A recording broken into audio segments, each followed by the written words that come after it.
effective against Seismitoad EX since they can't ever discard your energy when it goes back to your hand. And once again, Ninetales is down, so Skyfield is locked. It really is a great counterplay for Seismitoad, because if you want a Verbank City gym, what do you have to do? Like, Lysander up Ninetales and knock it out? Yeah. It is water weak, but still, that's maybe devoting resources to a Pokemon that you really wouldn't touch otherwise. It's a great counter.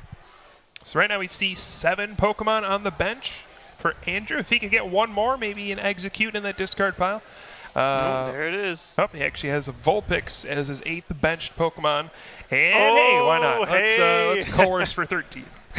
Here it comes again. We've been talking about it. Oh, it's just so insane. Yeah, just draw 13 cards, no big deal. Draw 13. You know, that's like, it's just so many cards. Do you know, if you haven't played the Pokemon trading card game, holding a hand of 13 cards is almost overwhelming. Like, you look at the options, you're like, oh my gosh, I have everything. So I'll talk to you again in about 30 seconds after he draws all these cards.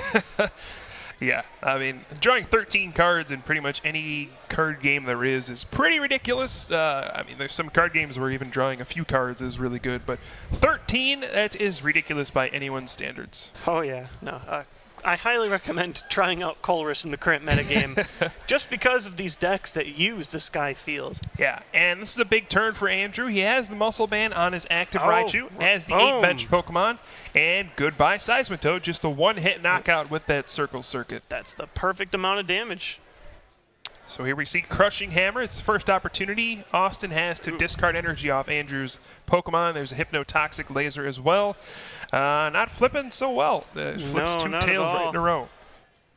Well, we see an N. So Andrew is only going to be able to draw 4 cards off of this N. Austin going to be getting the full 6. Yeah. And if you're Austin, I guess you're really hoping maybe like for a Crawdaunt, just something to discard this double colorless energy off Raichu. Yeah. Maybe. I mean, there's Enhanced Hammer, there's more Crushing Hammers, there's Crawdaunt. I mean, there's a lot of ways to discard that energy, but one thing is sure, yeah, if that energy stays there, Raichu most likely will get another knockout, and that's something Austin does not want to see. Well, I see Hammer, he can flip for it, but he didn't get a double colorless for Toad. Oh, Enhanced Hammer, that's just guaranteed. Yeah. So he does discard. Andrew only has 4 energy, but what normally makes this combo so great, you give your opponent no energy, and then you hit him with the Quaking Punch. Wow, and Austin has to pass the turn, misses the Quaking Punch, so again, maybe all those, extra cards he runs in his deck to use Crawdaunt, maybe backfiring, all those hammers and ways to discard energy. I mean, they're great, but sometimes you just don't draw the double colorless and the cards you need if you don't run those 4 full Shaman EX in your deck. It might be a little unlucky sometimes, but I mean, right here, it's really hurting him. It's rough. I would even consider running like 2 Corphish, 2 Crawdaunt. If you want to keep that, turn those other 2 cards into Shamans. It's so important to be consistent, especially throughout 2 out of 3 series. Oh, and check this out. We get the other Ninetales. A Bright Look guarantees that Seismitoad comes active. What is this, 2010? We got Bright Look? Bright Look, yeah. Hey, I love it, though. It's just nice utility. He just runs the 1 Bright Look Ninetales. One of them locks the stadium in place. The other one has a one-time effect. When you play it down, you just get a Lysander.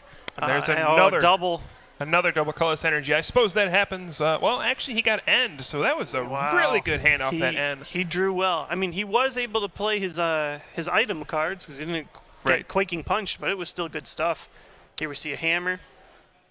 See, another Tails. Austin is not flipping well. Oh, man. Sometimes that's the punishment of running some of these high-risk, high-reward cards. Yeah, absolutely.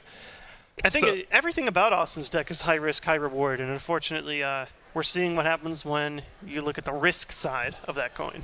Yeah, we do have a Muscle Band going on to the Shaman EX. I don't think even with the 50 damage you'll be able to get a knockout with Sky Return. So that Raichu is going to make it through the turn. We do see Unruly Claw from Crawdaunt discarded. There it is. That double colorless energy, so that might buy him a turn he needs. But, I mean, he has to start attacking at some point. He's down a bunch of prizes. Just retreat. Hey, here's another fish. Crustacean? Can you knock this out this time instead of, bringing up an EX and winning the game? Yeah, it's so huge. Having that locked stadium means you don't get that 3 damage counters between turns. You just get 1. Makes Hypnotoxic Laser look human. It's all of a sudden not this busted card. It's just all right. Yeah. And let's see here. I think maybe we missed some poison damage on that Raichu in between turns. I'm not too sure about that, but I think there should be 30 damage on it. But anyway. Yeah, I believe so. Yeah, but we have some acro bikes coming out, and we're going to see. I guess Andrew's probably digging to see if he can find a way to win this turn. If he can have a double colorless energy and then a Lysander, he can bring out that Shaman EX on the bench, take his last 2 prize cards, and win the game. So I think he's probably going to try to go for that if that's an option. Looks like he's thinning the deck right now with Battle Compressor. Yeah. But I think, as bad as it looks for Austin, if he can survive this turn, it's kind of strange. Andrew only runs those 4 double colorless energy. He's run through 2 of them already. And, if Austin can manage to discard all 4 of them. Yeah, then it's Lysander's trump card or bust. Yeah, that's it. But I don't know if Andrew already had to discard his trump card or what the case is. But that's one way for Austin to win if Andrew runs out of energy, which is definitely a possibility with all those hammers and Crawdont. All right, so slapping down a muscle band. Another acro bike. Going very aggro. See him. I think he took a trainer's mail that time, Yep. and he's going to play that right away. Look through the top 4 cards. See a switch. Oh, computer search. That kind of helps you get anything you want out of your deck. Uh-oh. He's speeding up. Here we go. All right. Does he have... I saw he battle compressored and discarded a Lysander. If he has Versus Seeker, he can just grab Lysander and then computer search for the game-winning double colorless energy. Maybe he can pull this off this turn. I don't know. Yeah, I'm not sure. Wasn't 100% sure if he had the Versus Seeker, so maybe computer search gives you one of those 2 pieces. Do you want an energy or do you want the Lysander, or do you just wait? So we're waiting to see, does Andrew have the win in hand this turn? If not, it's not the end of the world. He's still up 4 prizes. Yeah, no, he's in a great spot unless Austin can find himself another N. Yeah, and start using Quaking Punch Pen, finally. Toad, double. Okay, he does need a lot. But, if he gets those things, we can see a very quick turnaround. Yeah, looks like he's going to retreat into Raichu. Yeah, just fresh Raichu and wait. Is that what we're looking at here? Well, that's definitely good to get rid of the poison damage. And, he's just going to pass the turn. That's interesting. He could have played computer search and opted not to. Yeah, here comes Toad. If Toad finds a double, that computer search is not coming out. Oh, and there it is. Now, how do you move that? How do you move that Corphish? Well, you got Super Scoop Up or AZ. A to the Z picking him up. Guaranteed pickup. Hey, it's something. It's at least starting some kind of aggressive moves here. You can't N out of this, though, because he uses it as his supporter card. Andrew draws. Double. Well, wow, okay, that removed all hype. There actually was a potential comeback in there. Austin actually plays a startling Megaphone, so if he could have discarded the Muscle Band off Raichu, he could have taken away that option for the one-hit knockout. Could have been the opening for a big comeback, but Andrew shuts that down right away with one more big circle circuit, and once again we see Raichu doing pretty well. Really well, yeah. Andrew's now 7-0, wow. Pretty much guaranteeing a top cut spot at this point. So he's going to get a chance to sort of run the gauntlet, get himself another regional win, and we finally do see Toad fall on the stream. There are, sometimes if you don't have the consistent Quaking Punch each turn, it sort of starts to lose its prevalence. Yeah, and what else can you say about Andrew? He's just on a roll. He won the regional championship from St. Louis.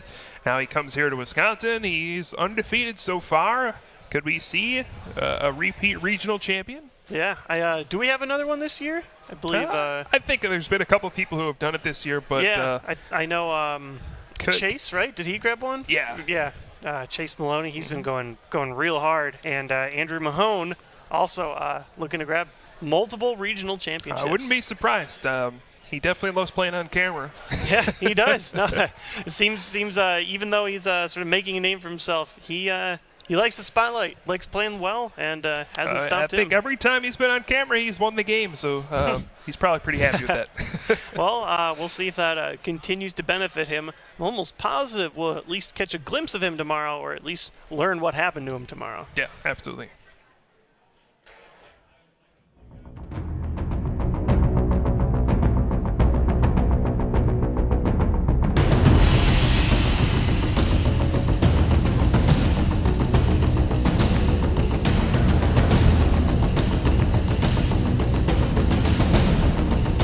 Whether I win or not, I get to hang out with a bunch of really cool people and then meet people who I either haven't seen in years or have never even met before.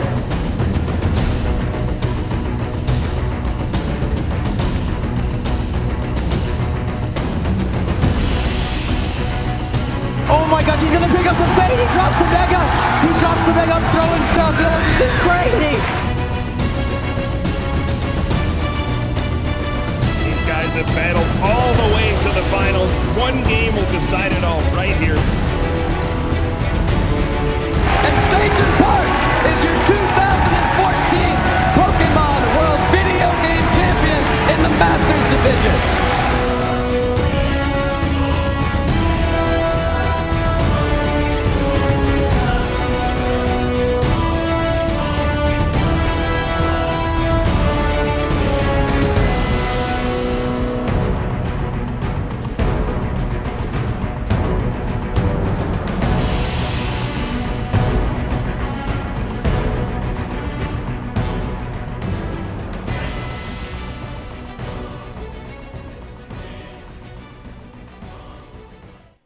Hello, everyone, and welcome back to the 2015 Wisconsin Regional Championship.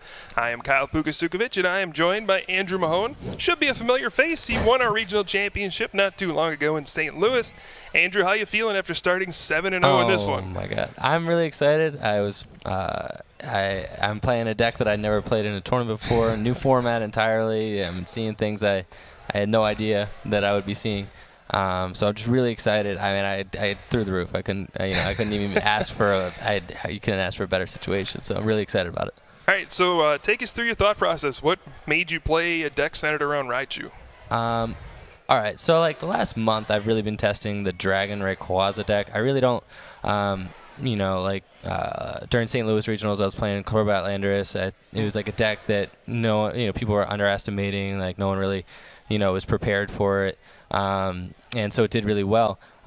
Today, I've been trying to get the Dragon Rayquaza deck to work because I figured that people would be playing the colorless Rayquaza deck, or people would be playing the colorless Rayquaza deck, and then people would be trying to counter that, or people would be countering Seismitoad, and those were the decks that I expected. I expected colorless Rayquaza, Seismitoad, and Groudon would kind of be this triangle of madness happening, but I was just continuously getting whooped by these Raichu decks, like non-EX decks on PTCGO with my ferocious dragon deck. I was I like doing 300 damage to a Raichu, and I was like, this is silly. Like, what am I, I'm dragon ascenting, take one prize, right? And I was like, there's something to that. Raichu, really low maintenance attacker, and kind of had the same draw to me that kind of Crobat Landers, Halucha, all them had with the one energy attachment. So and Raichu obviously being able to bust up to like 180 damage with a muscle band equipped is a big deal now. So he can kind of be the backbone of the deck with Skyfield,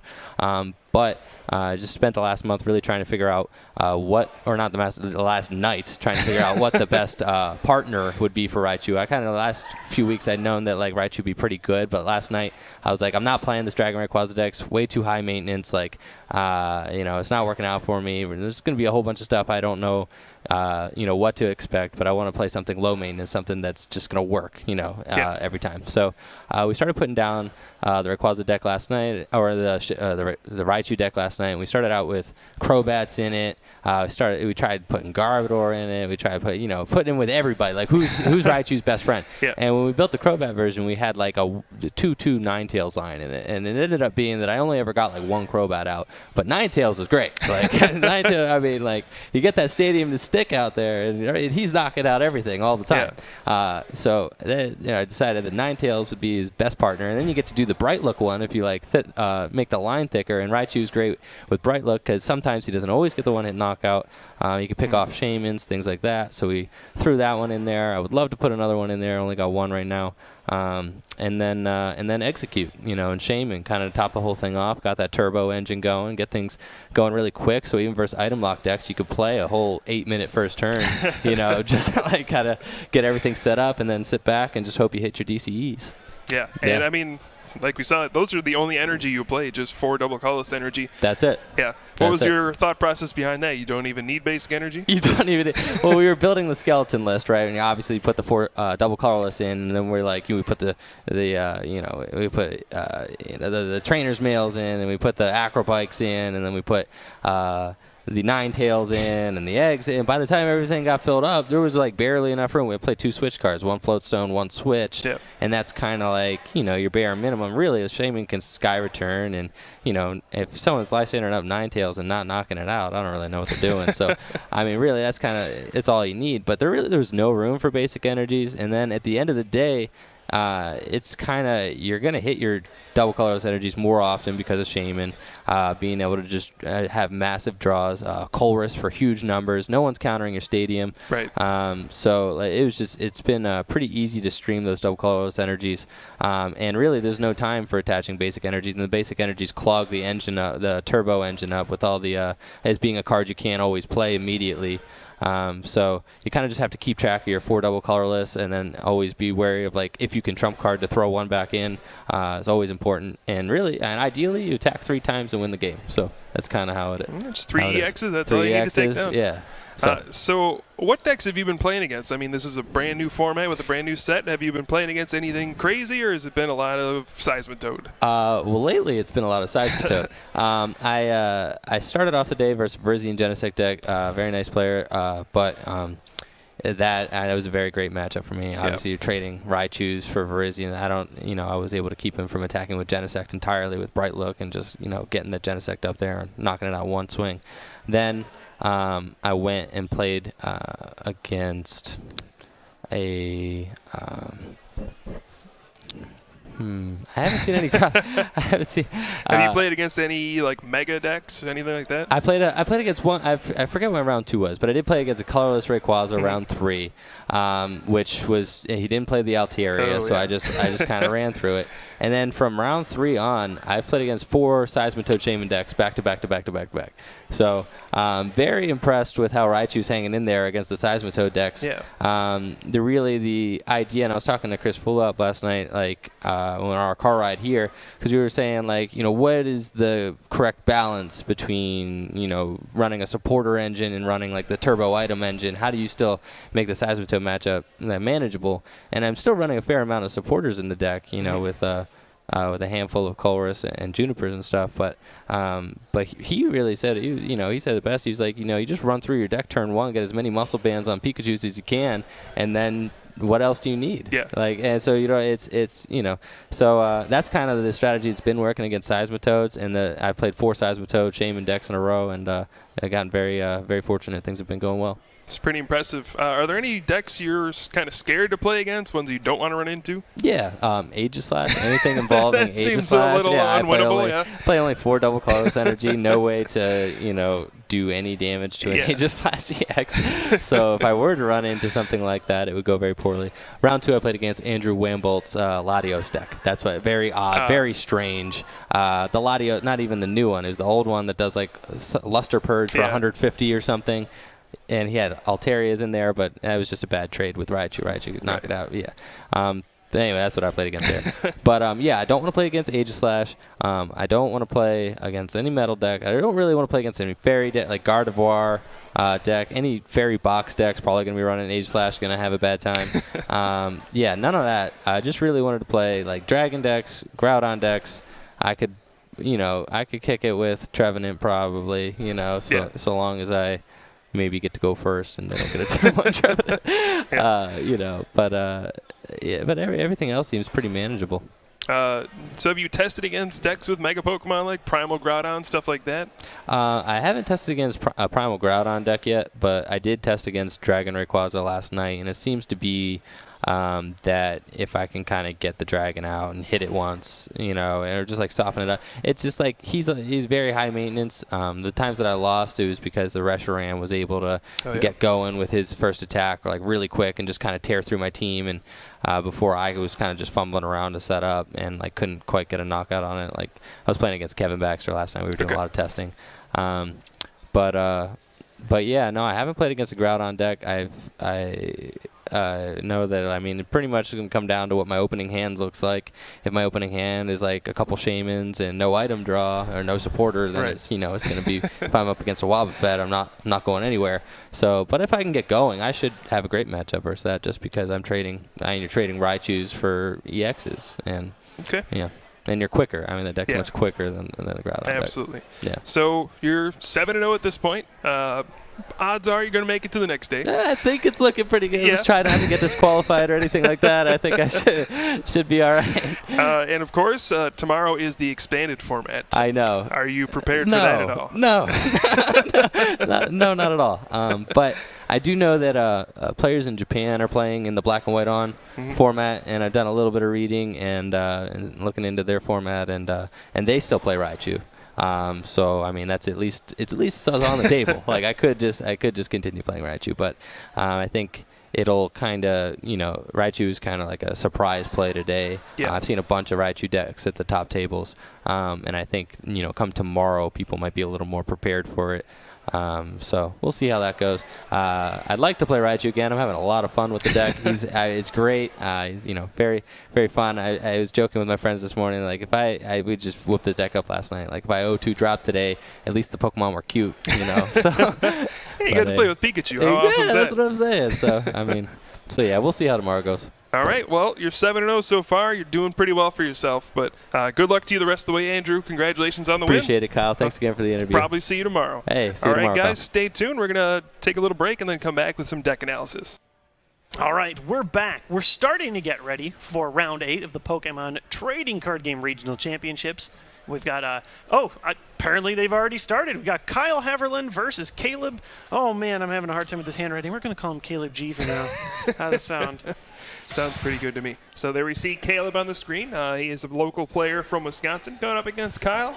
And we got, one deck we've seen quite a bit of with Seismitoad, but we're about to feature something brand new. And there is a Regirock. Oh, yeah. Man, this Regirock is nonsense.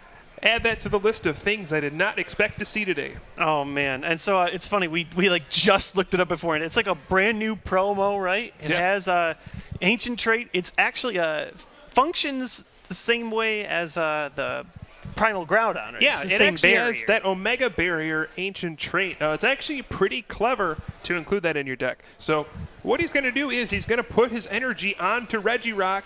And since it has Omega Barrier, the energy can't be discarded off of it with things like Crushing Hammer and Enhanced Hammer. And then when he needs to, he'll use Aromatisse's Fairy Transfer to move the energy away from it and put it on Pokemon that can actually attack. You're going to see a lot of crazy stuff in Kyle's deck. I'm just looking down, and it's just like one of copies of so many different EXs, all about type advantages and all that other good stuff. I'm hoping we'll be able to show it. It's all about Aromatisse. It's that fairy Pokemon that can move your fairy energies all around the place. Yeah, now in theory, if Kyle gets enough rainbow energy in play, he can actually use Stone Edge on Regirock. The 4 energy attack. It's probably not the best thing in the world, but Caleb has to pass without playing a single card. Why does this keep happening to us, Kyle? There's don't know. nothing we can do to prevent it. So we do see another rainbow energy, and it's so funny. You see something like Regirock with all these rainbows. That seems so unsafe, but because it has the barrier, you can't discard Josh, them. this game might be over. Boy. Well, there's a Seismitoad. We see Skyfield in play. I know Kyle plays Manectric EX. If he can find that Darkrai EX, retreat, and just Assault Laser, this game will be over. Shaman's weak to lightning. He plays so many different types, so many different combos. I see Manectric right at the top of the deck there. Let's see. Oh, there's Darkrai. Darkrai's Dark Cloak ability gives Pokemon with Dark Energy attached free retreat. Rainbows apply as everything. So right now those rainbows are serving Dark Cloak. They're also serving Aromatisse's Fairy Transfer. There's a Manectric. That's game. That's it. Oh my goodness. Swap drop. We just pop. saw like 7 different Pokemon from Kyle, and they all combined to produce a turn 2 victory. What is this? Regirock? I just see disdain in Caleb's eyes. Like, did I really just get Regirocked? No, but I mean, that was just everything. Wow. That's.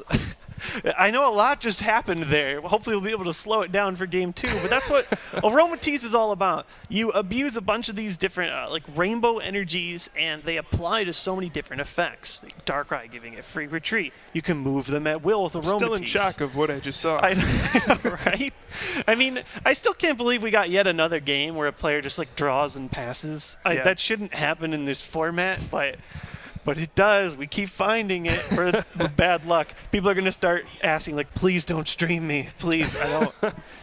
Oh, that was the most exciting short match I've seen in a long time. You know, you've seen yeah, we got to see a lot of cards we haven't seen yet today. Got to see energies pass from a Regirock onto a Manectric. You know, it's like we haven't been able to show any of that today. It's all kind of excitement. You know, for as much Seismitoad and stuff like that we've seen, there is room for creativity in the game still, as we see Kyle with this Aromatisse deck.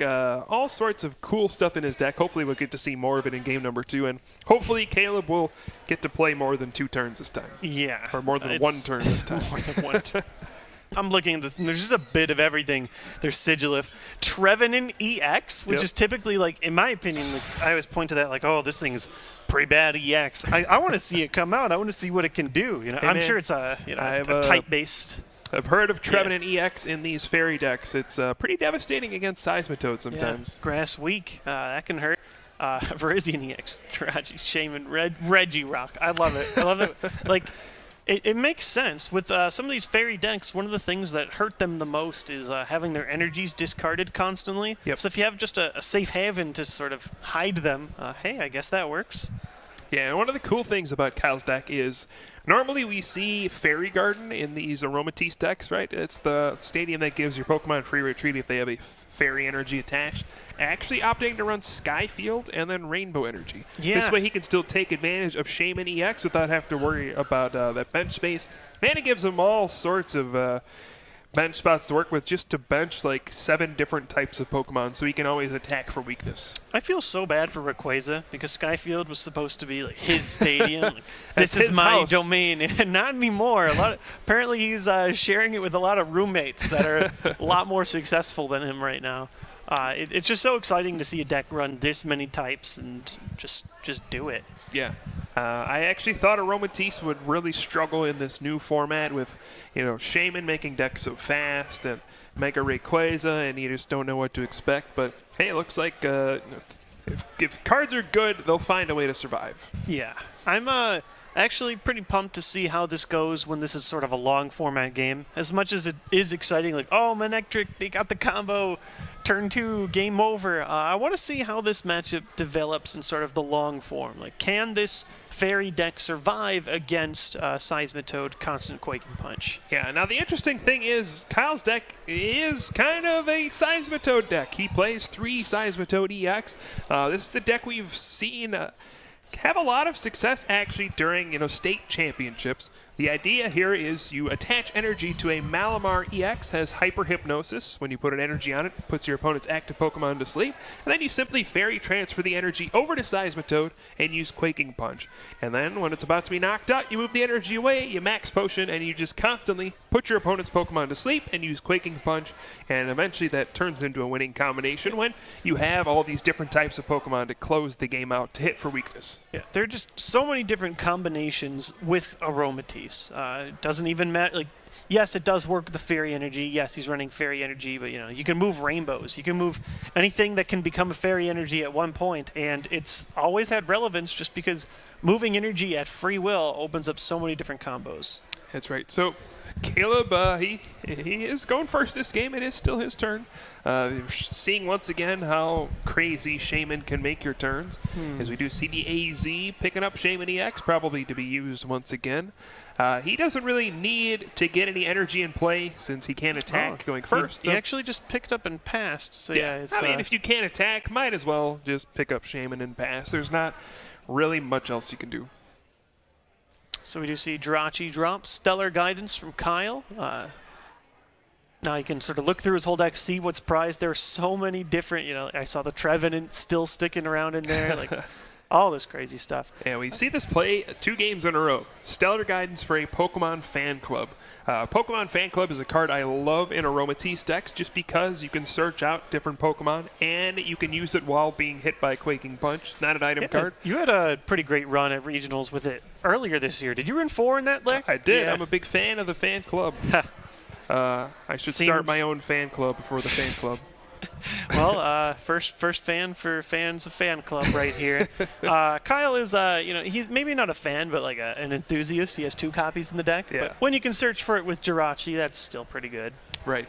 So we see it again, searching out 2 basic Pokemon. That's, it's not the best effect in the world, but it gets you 2 Pokemon. And when you have Shaman EX to draw cards, it doesn't matter that it took up your supporter for the turn. All right, so we do see Skyfield go. So he won't, if Darkrai is stuck active, he's not going to have to surrender 3 damage counters between turns, just 1 now.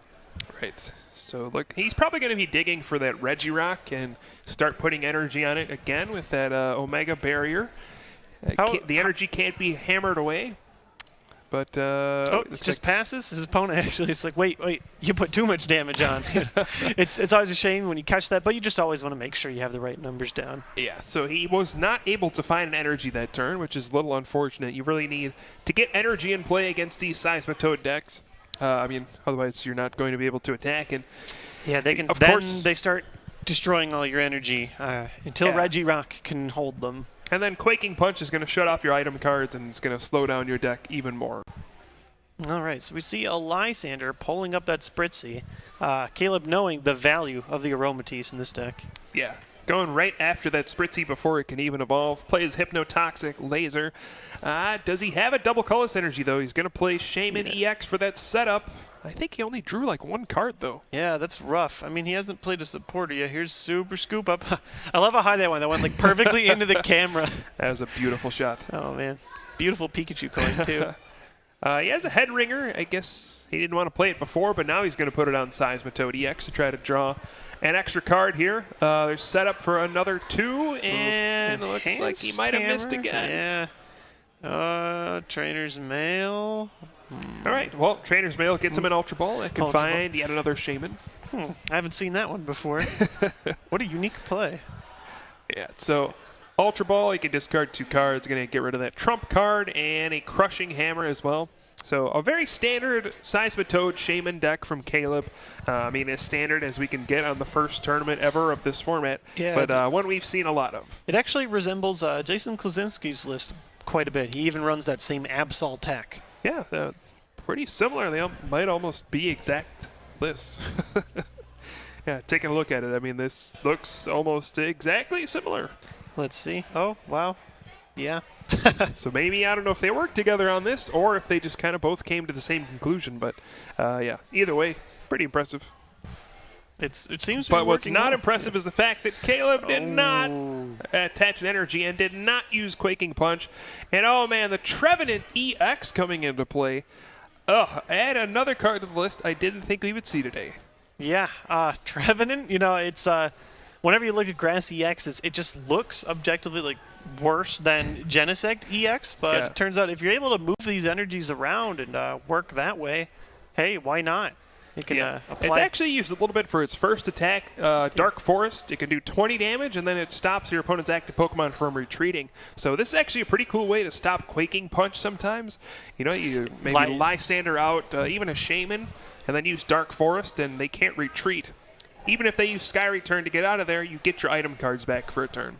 Yeah, and let's see, I'm 5, 6, 7. So you only need like 2 Rainbow Energies, too, to still get the 1-shot, regardless, on the Trevenant. Yep. Other one can be a fairy or whatnot. And I do love that Dark Forest play. Would love to see it. Yeah. It's funny. I've actually been a little cruel to this card because when I first pulled it in my Primal Clash packs, I didn't see any like immediate use. Like, I'm not going to dedicate a deck to Trevenant, but it turns out Aromatisse isn't dedicating a deck to anything. Do you see a dedication here? Look at all these types. We got Metal, Fairy, Water, Dark, Grass, and Fighting on the Regirock. Regirock coming back again. I mean, it's only 1 card in Kyle's deck, but it is a big one. When you have the energy on Regirock, it is absolutely safe. Your opponent can't play Lysander to bring it out and knock it out. Your opponent can't play any Crushing Hammers or Enhanced Hammers. It is just a safe spot for you to hold your energy until you want to move them away with Fairy Transfer. Still pretty impressed with, the discovery of that. Yeah, no, it's that's got to be excellent little tech. I'm sure a lot of players probably had to pick it up the first time they saw it. Hasn't been around that long. It's a fairly recent promo. Mm-hmm. But hey, it does Groudon's job without being Groudon. I love it. Yeah. So now, look at how many cards Caleb has gone through, and he has not found a double colorless energy yet. Usually with the Seismitoad deck, you're hoping to use Quaking Punch on the first or second turn. Caleb was not able to do that. We're on turn 3 here, and he's just still not able to Quaking Punch unless he finds a double colorless off this end. It's not like we can even say, like we were pointing last game, like, oh, well, he does run the Crawdon, so that can sometimes clunk it up. No, sometimes he can just miss it regardless. Mm-hmm. When you are only running 4, you can prize a handful of those too, and it can be devastating. Yeah. He runs the same Trainer's Mail, the Super Scoop Up. I don't know if I see it yet. The 4 Shaman hand. EX. Ultra Ball, so he can try and Shaman again, but still no guarantees. Yeah, he'll probably have to go for another Shaman EX. I don't think he can afford to not use Quaking Punch again. That would be pretty brutal. So yeah, we're going to see the Ultra Ball. He does play 4 Shaman EX in his deck, so there's a good chance there's another one in his deck unless the last 2 are prized. He's just got to decide which cards he wants to discard. Maybe Crushing Hammer is a decent candidate since he can't even play it right now. But he may want to hold on to those after the energy move away from Regirock. Then he can spam a bunch of Crushing Hammers and discard a bunch of energy at once. Yeah, it's so rough because normally you see an energy and you take it. That's like Toad's thing is if your opponent has just 1 energy in play, it's gone. I'm loving this Regirock more by the second. And did he find the double colorless energy? No! Oh. Caleb still unable to attack, and that has got to be devastating for him. So we see AZ decides to pick up the Toad, drop it back down, and in the process, by doing that, just gets to remove that Team Flare tool. Yeah, this is pretty good for Kyle. Now he can Fairy Transfer. Ultimate insult. Retreat. I get the first Quaking Punch. Yep. And he can even Versus Seeker for another supporter. He's going to grab a Colress. And this is actually a terrible spot for Caleb. He loses access to all of his item cards. I think he had a bunch of Versus Seeker in his hand that he opted to wait to play. Now he just won't be able to play them at all. Looks like Kyle. Oh, no, he played 2 supporters. Did he play a supporter already this turn? Yeah, that's what I was worried about. Oh, no. Oh, no. Caleb was in such a bad spot, but this might be a miracle for him. Yeah, that's one way you can play yourself out is if you shuffle your hand back into the deck. It's impossible, to say what cards were there. It's just not public information. It's a shame. I can understand the appeal. You see Colress, you're like, oh yes, 1 million cards, let's go. He was going to be drawing 11 cards off that Colress. Sometimes you just forget you already played a supporter that turn. He played AZ, which is not one that draws you cards. So sometimes when you play those ones like Lysander or AZ or like a Zero Sick or something, you forget that you played a supporter because you didn't actually draw any cards yet for supporters on the turn. So you get excited, you go for a second supporter card, and then oops, all of a sudden your hand is in your deck, and whoops. It happens. All right. So it happens to the best of us. It does, yeah. Ruling from the head judge should be coming soon.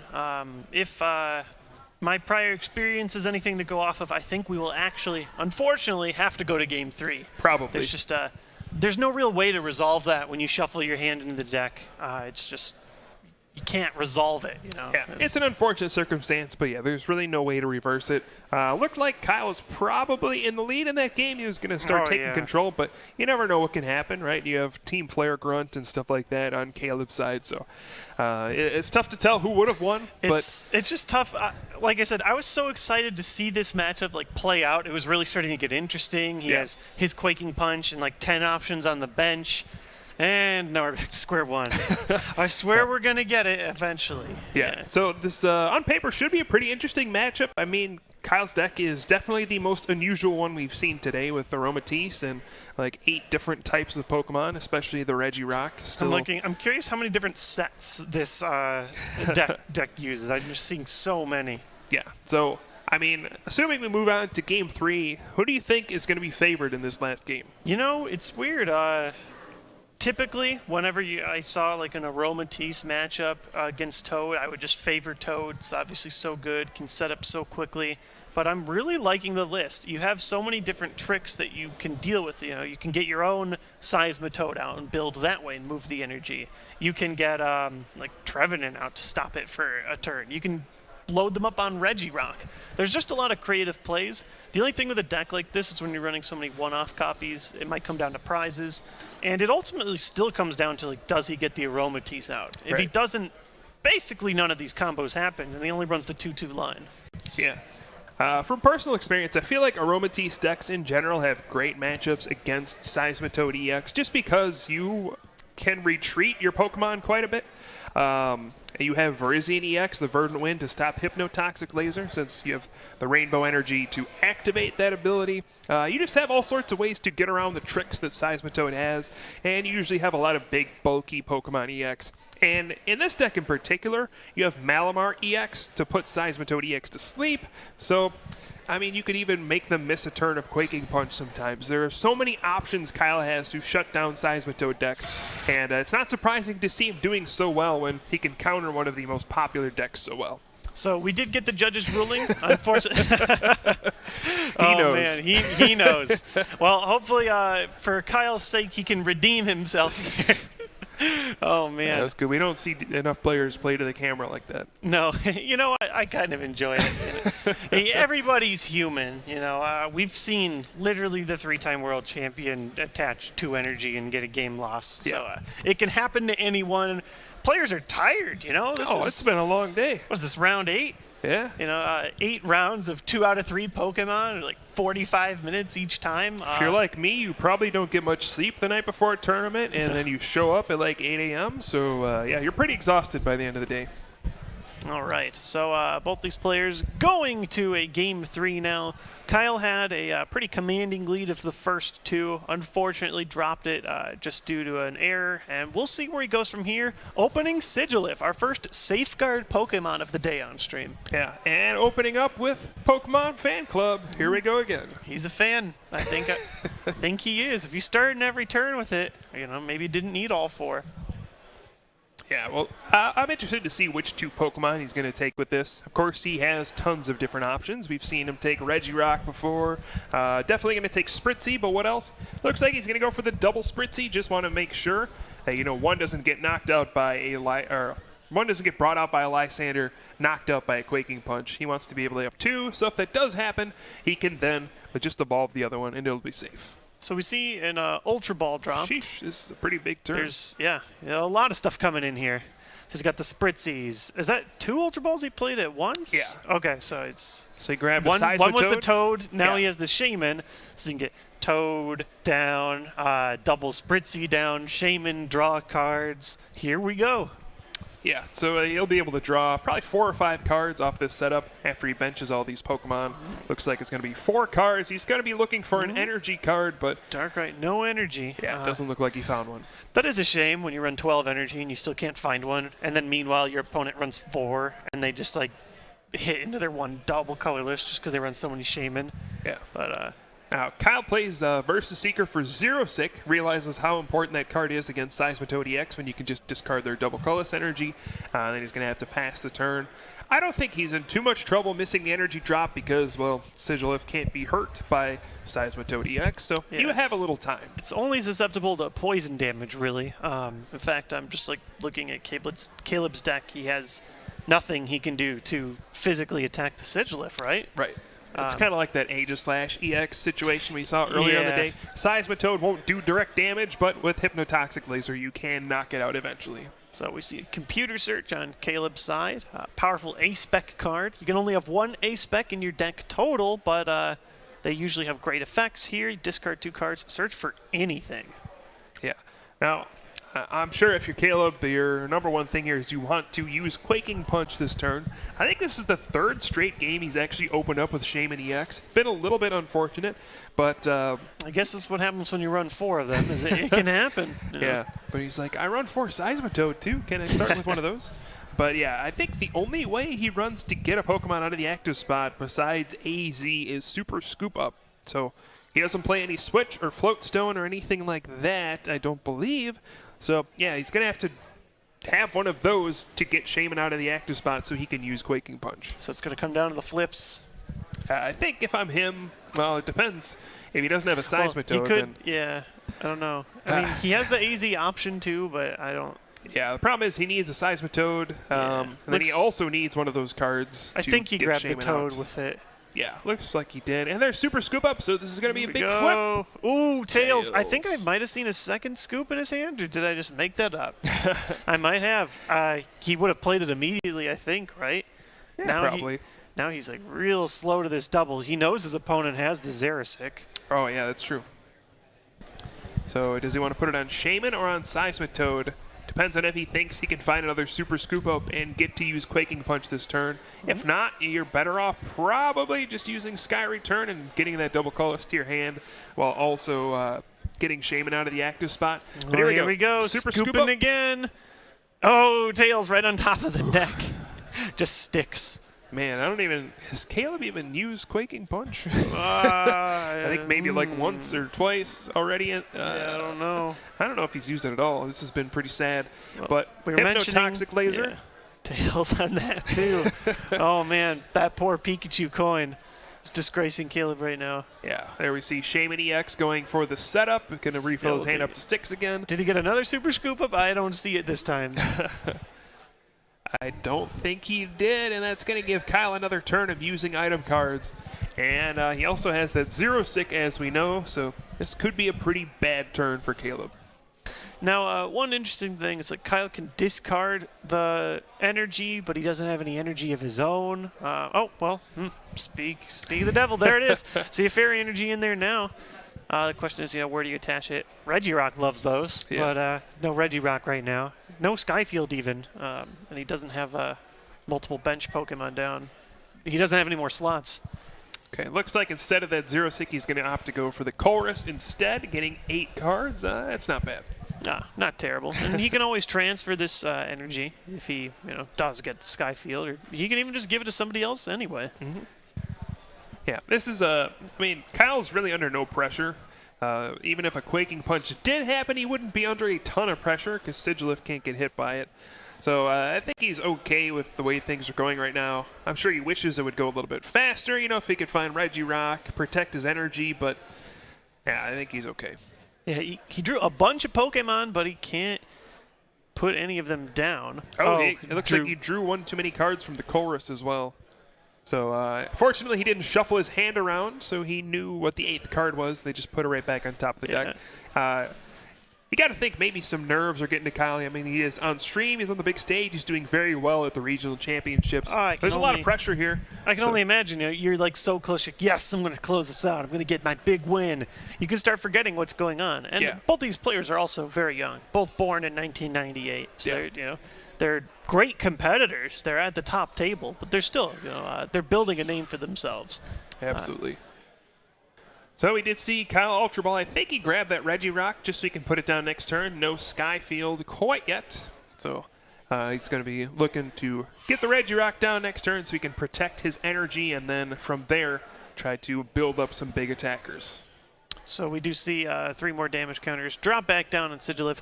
It will fall. Unfortunately, it can be a good wall against Seismitoad, but here, the poison will do it. Right. So we see Trainer's Mail grabbing an Ultra Ball. Seems to be a pretty frequent occurrence so far. Hammer Flip. Oh, another Tails. Man. Oh, Hammer Flip. See heads? Hey, he can flip heads. I mean, it's a war of attrition, but eventually you expect to hit one of those. All right, so now another Ultra Ball coming into play. I wonder if he'll grab another Shaman here. try to draw, I don't know, like an AZ or Super Scoop Up or something just to get that active Shaman out of there and start using Quaking Punch. Yeah, it's like, even at this point, you wonder, like, could I just attach an energy and discard? I know that's not the best I mean, play. you could, but I think he probably wants to you want that draw quick, as many cards, so yeah.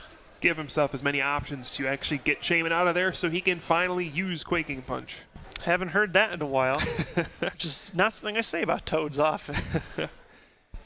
So something we have heard quite a bit of, Shaman EX will come into play to use setup, and we'll see Caleb draw 4 cards. See a bunch of supporters.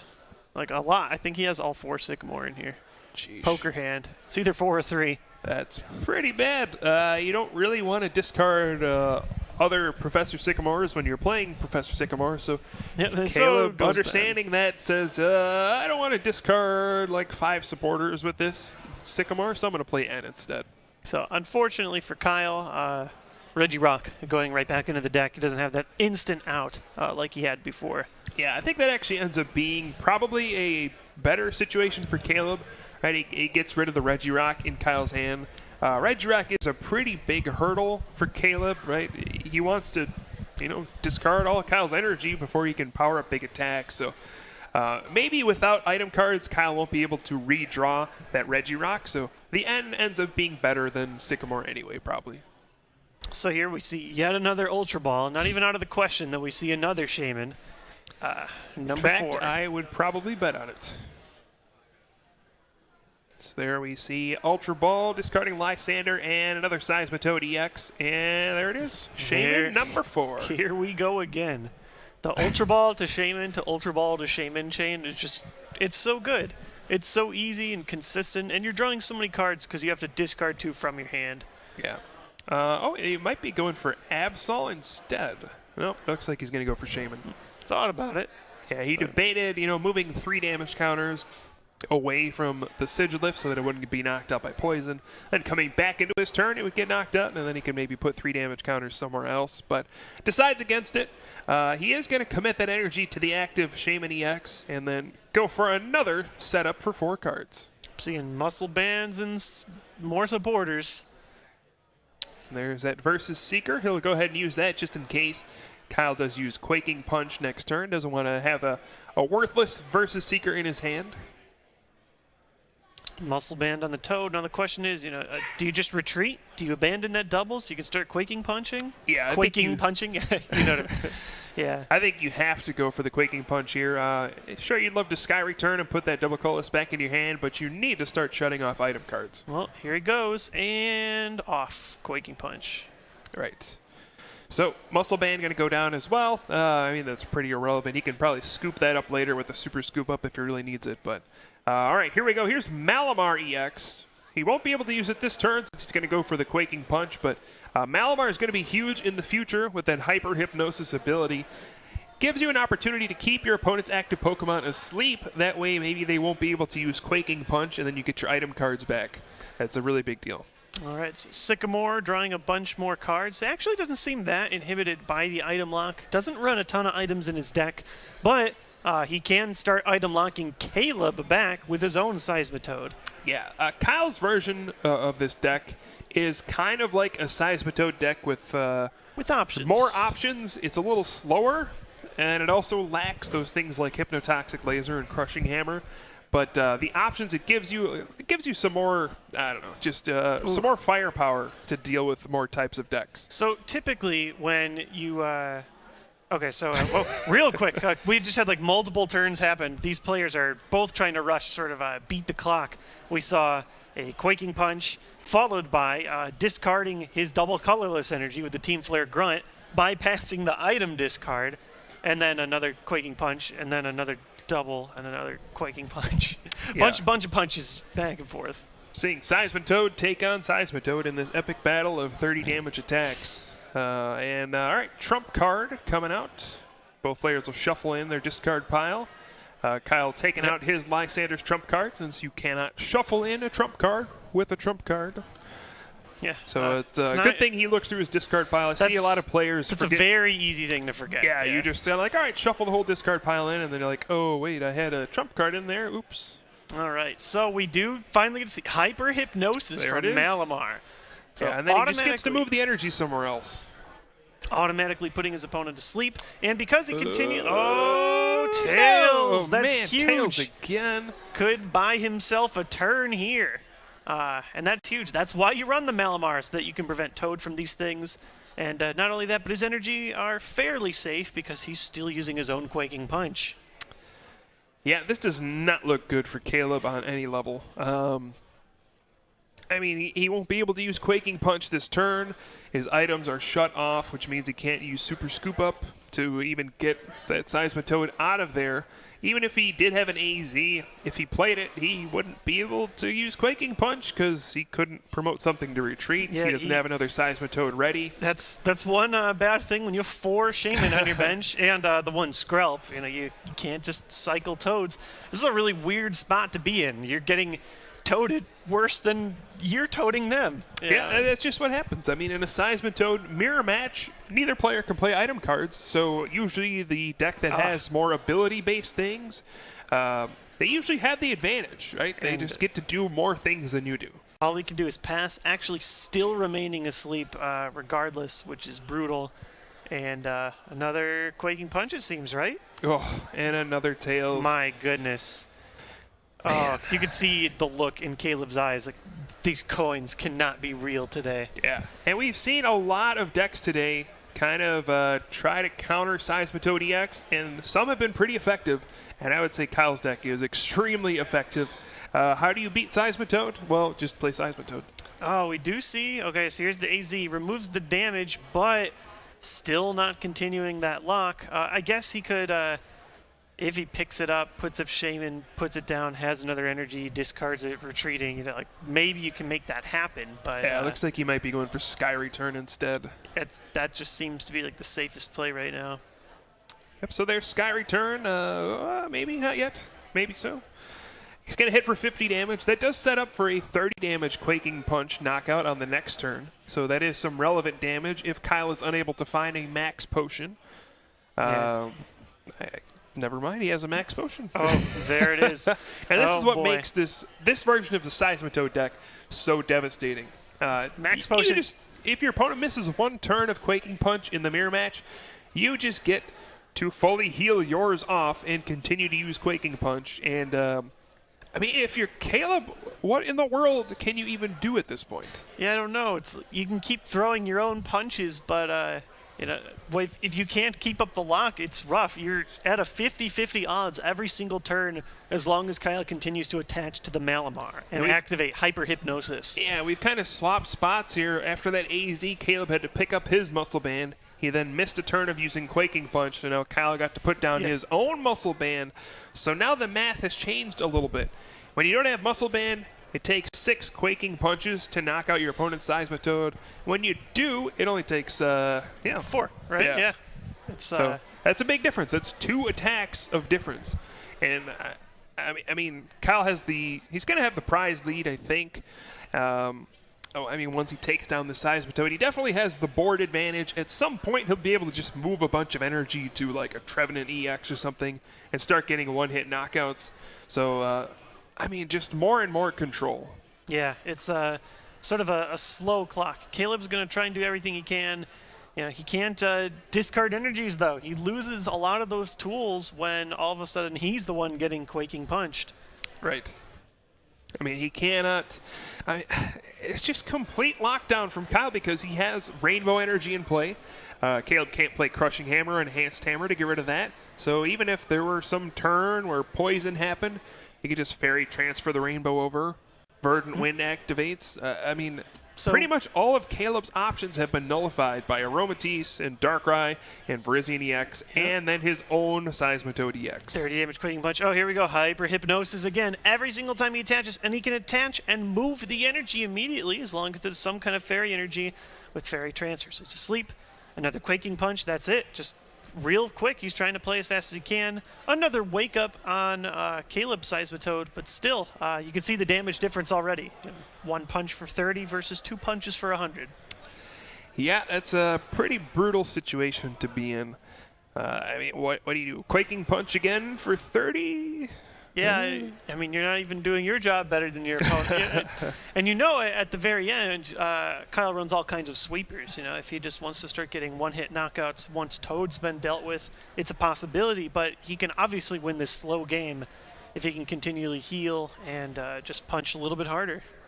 Yeah, and I see Caleb has that 0-6 in his hand. He can use that to discard a rainbow energy. Yeah, like there goes one. He's actually going to go for the muscle band. I like that play a lot better. That's going to make it so they're back on even footing. Both of them now have to do Quaking Punch for 30, and that'll take an extra hit from Kyle's Seismitoad. Yeah, not bad. Yeah. Right now the math's going to be pretty nice for Caleb. He has 100 damage already, so he can eat 2 more Quaking Punches for 30. And then if he has something like an AZ, he can pick it up. So if there was a chance he had in this game, it was that. Yeah. Kyle trying real hard still to play within time. I'm sure he wants to finish this game. I'm sure he thinks he has it. His board looks better, so he's just like, draw, Quaking Punch, let's go, Quaking Punch, let's go. And Quaking Punch. Yep. Here we go, back and forth. And Quaking guess what? Punch. Quaking Punch. Wow, revolutionary. Unexpected turn of events. So the question is, does Caleb have like that second AZ? He doesn't have the energy to move around this time. I mean, he can attach to a Shaman or something, but he still doesn't have this is going to be that brutal turn where he has to break the lock again. AZ, he can pick up Seismitoad and promote Shaman and, Sky Return and all that stuff, but that gives Kyle another turn for item cards. Yeah, and if does he have the max potion If he has now? that back-breaking max potion again, this could be game over. All right, well, he draws. You see Sigilif in hand. I actually didn't see the max potion right away in his hand. He does only run the 2. So it could be that Caleb is sort of dodging long enough where maybe he can force the draw. Yeah, I think that's a viable strategy. I mean, if it's a bad matchup, the best you can hope for is a draw. So, I mean, you could certainly go for that. Kyle, he's thinking, all right, maybe we might need to kick this up a notch and start going for some prizes instead of just playing this game of Quaking Punch back and forth. So, I got a bunch of energy in play. Maybe we can start using something like Night Spear, knock out that Shaman, take some prizes. Looks like he's going to Ultra Ball for Jirachi and Stellar Guidance and grab a Chorus. All right. Yeah, I mean, if you're going to try and grab a max potion, that would be the way to do it. Yeah, and Trevenant EX coming down as well. I think he's kind of comfortable with how much energy he's built up in play, right? Even if Caleb has a couple hammers, he has 4 in play. So this is the point where you can kind of say, all right, we use Quaking Punch we enough. Stalled for enough time. Yeah. I need to get prizes if I want to win this game. So yeah, the Muscle Banded Darkrai really seems like a sweet option for knocking out Shaman right now. Dealing perfect 110, then you get bench damage. So a nice chorus there for, just a shabby 11 cards. Just shabby. Oh, there's Regirock too, so you can even, the extra energy that you do have, you can send him to the Protector over there. Yeah. If he gets 3 Rainbow, he can start using Stone Edge, but I don't think he probably wants to do that. Edge. I just can't even believe that that's a viable option. Yeah, here we go. Yeah. All the energy. So 2 rainbows required for Darkrai. Another thing I didn't think I'd see today is Night Spear. When's the last time you've seen that? It's been a while. Darkrai, he's been used for Dark Cloak recently, but I haven't seen him use Night Spear in quite some time, but he's making a comeback, knocking out Shaman. So Kyle drops an EX, and yeah, it's like you said, he's probably pretty comfortable with his energy.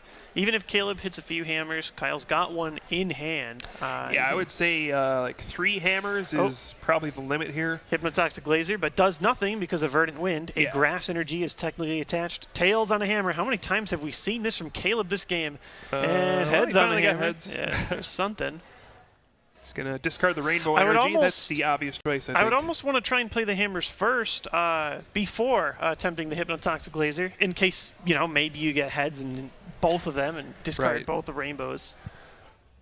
Yeah, I think, like I said, I think 3 is the magic number for Caleb. If he can discard 3 energy this turn, he'll be in a decent spot. If he only discards 2, then there's still 2 left on Kyle's field, and there's plenty of opportunity for him to do all sorts of big attacks with a 3rd energy attachment. So far, he has 1 discard this turn.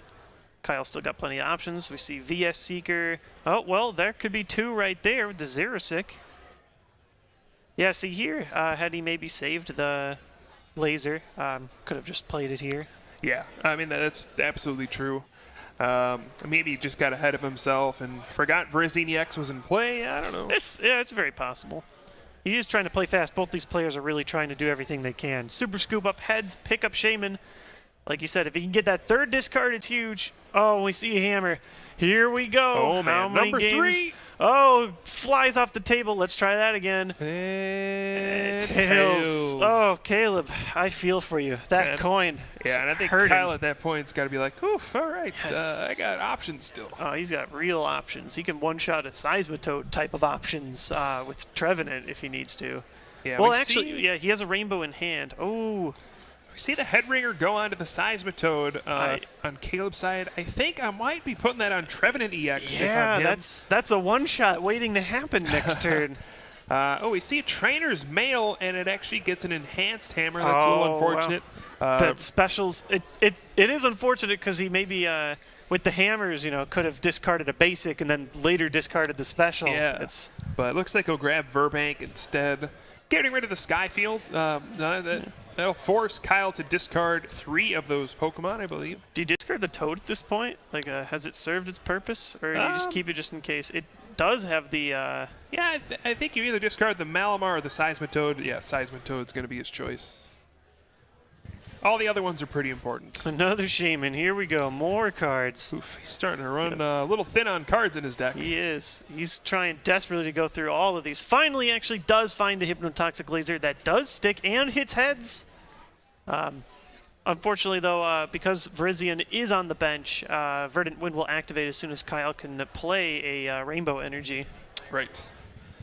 So I don't know if Caleb has played a supporter yet this turn. I think the Xerosic, right? Did he play that? Oh, yeah, he played it this turn. So hopefully yeah, we don't see he's- another double supporter turn. He's running out steam, All right, and yeah, we just see a it's- Quaking Punch to close the turn. And now here, I think he's really going to feel the pain of not slapping on that that Headringer onto Trevenant. Yeah, well, actually, he's going to be a little short on using Wood Blast. It's only 50 Oh, plus right. 20. He doesn't have the two grass energy. There's only one. He's down to 1 rainbow. It still could be a pretty devastating attack to do 140 to a Seismitoad. But, yeah, it won't get that big knockout like you wanted. That's a good point. Like, you see the Fairy Energy and you just assume it's running free, but they're not all there. Yeah. It's going to be difficult for Kyle to get any kind of knockout this turn. In fact, I don't think there's any real way for him to do it. Yeah, he would need it. Well, Skyfield to start. I don't think we see one. Yeah, even if he got like an Yveltal EX, I don't think that would do enough damage either. Let's move in. I think he's still going to opt for just a lot of tree damage here, but Yeah, it looks like he might just go for that one first attack. energy attack. Yeah. Doing 40 damage and saying you can't retreat, not like you wanted to anyway. And But sleep flip. Oh, I don't see how that. Oh, his head's on that one, so he's awake. yeah, Malamar could not grab Toad in his grasp that time. Oh, we see an enhanced hammer draw from Caleb. yeah, this is actually Discard, turning into wow. a pretty weird game. I mean, neither player is really able to take knockouts. Yeah. Kyle doesn't have enough rainbow energy in play to use his big attacks for knockouts, and Caleb just does Quaking Punch, which is not enough for knockouts against an Aromatisse deck. So we've entered some kind of very awkward stalemate where both players are attacking. They're both doing damage. They just can't do enough. Yeah. I'm thinking, does Kyle have any way to, well, not with the benched Pokemon, but in his deck, if he just has like the one rainbow energy, can he apply like one rainbow and something else to secure a Toad knockout here? Maybe. I don't think so. Yeah. Manectric, if he had the tool, but he doesn't. Yeah, maybe that Yveltal EX would be an option. But, yeah, he would need a Skyfield to even put down that 6th benched Pokemon. Oh, boy. And here we go. I've seen this game before. Trump Another trump card. This is a ridiculous game. Both players trying to just exhaust all of their options, do everything they can to prevent their opponent from gaining an edge. I've never seen a stalemate quite like this before. I'm not sure who that actually benefits more. Kyle gets 3 rainbow energy back into his deck. Yeah. And then Caleb gets a bunch of hammers back into his deck, so it's almost like a stalemate.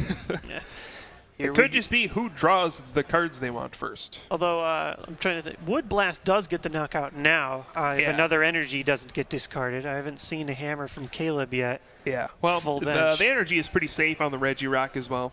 So even if he got Crushing Hammer, he couldn't discard those Fairy energy. Here we go, super scoop up. How many coin flips have we seen this game? Uh, Approaching world record. I don't even know. That Pikachu coin's going to be worn out by the end of the day. Poor Pikachu. Pikachu getting especially a lot of with love how many today. times it lands face down. Gonna scoff the coin up. So we are going to see that Quaking Punch. And right. let's see. How is Kyle going to approach this one? Gives it to Regirock, where it's safe. All right, he's had enough of this nonsense. He's going to start taking prizes. Yeah, here we Gonna go. Fairy transfer all 3 energy up there, and Trevenant EX is going to say take that Seismitoad. Wood Blast for 140 damage.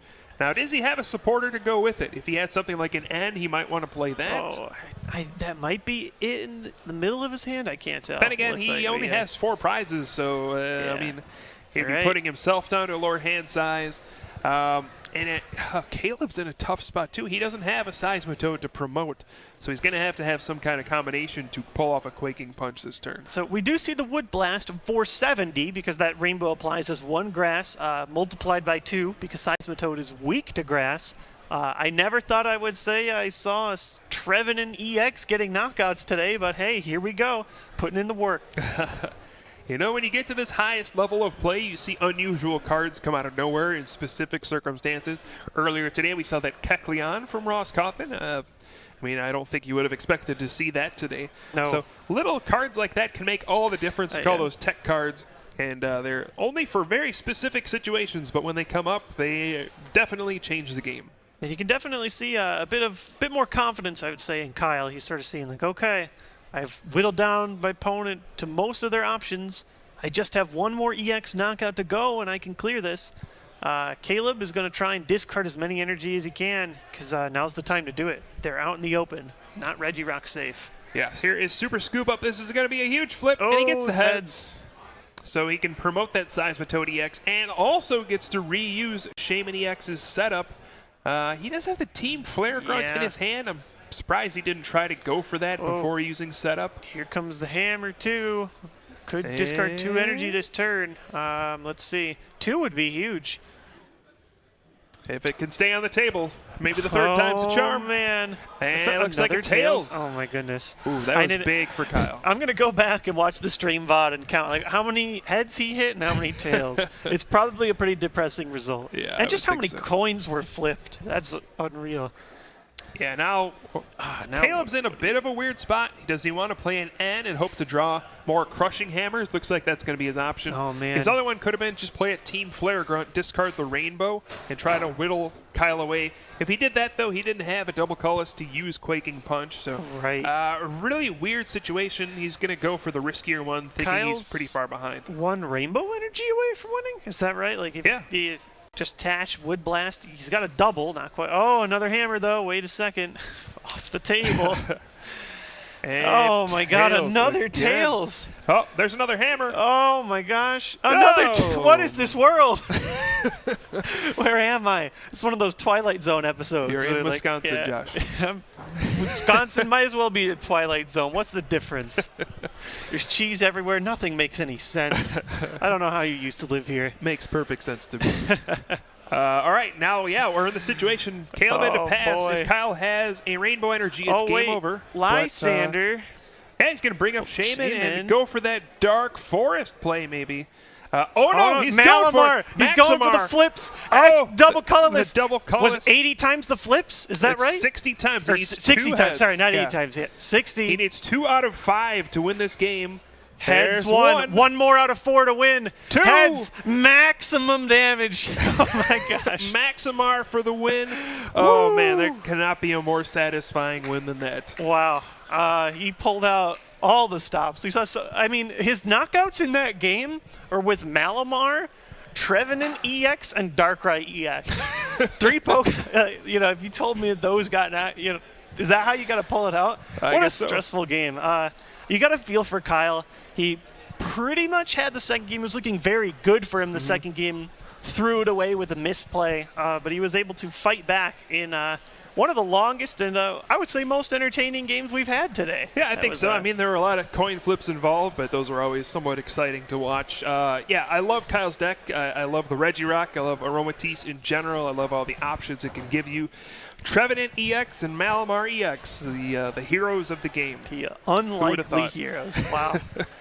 You got to love these Aromatisse decks. You get so many options, so many silly combos. I can't believe you went all in. I mean, you got to go all in on the max, right? Might as well. Shaman, 2 flips, so much fun. You just need 2 out of 5. That's not too bad. I mean, the way his opponent's flipping, though, you give that coin to Caleb, but 2 out of 5 sounds pretty good. Yeah. Oh, man. So that was really great. We'll have an interview with Kyle, pick his brain about some of these ridiculous choices, and congrats to him for pulling through, even with all the nerves. Absolutely. I think we'll take a little break, and when we come back, talk to Kyle and pick his brain about, man, what is going on with Regirock? That's my first question.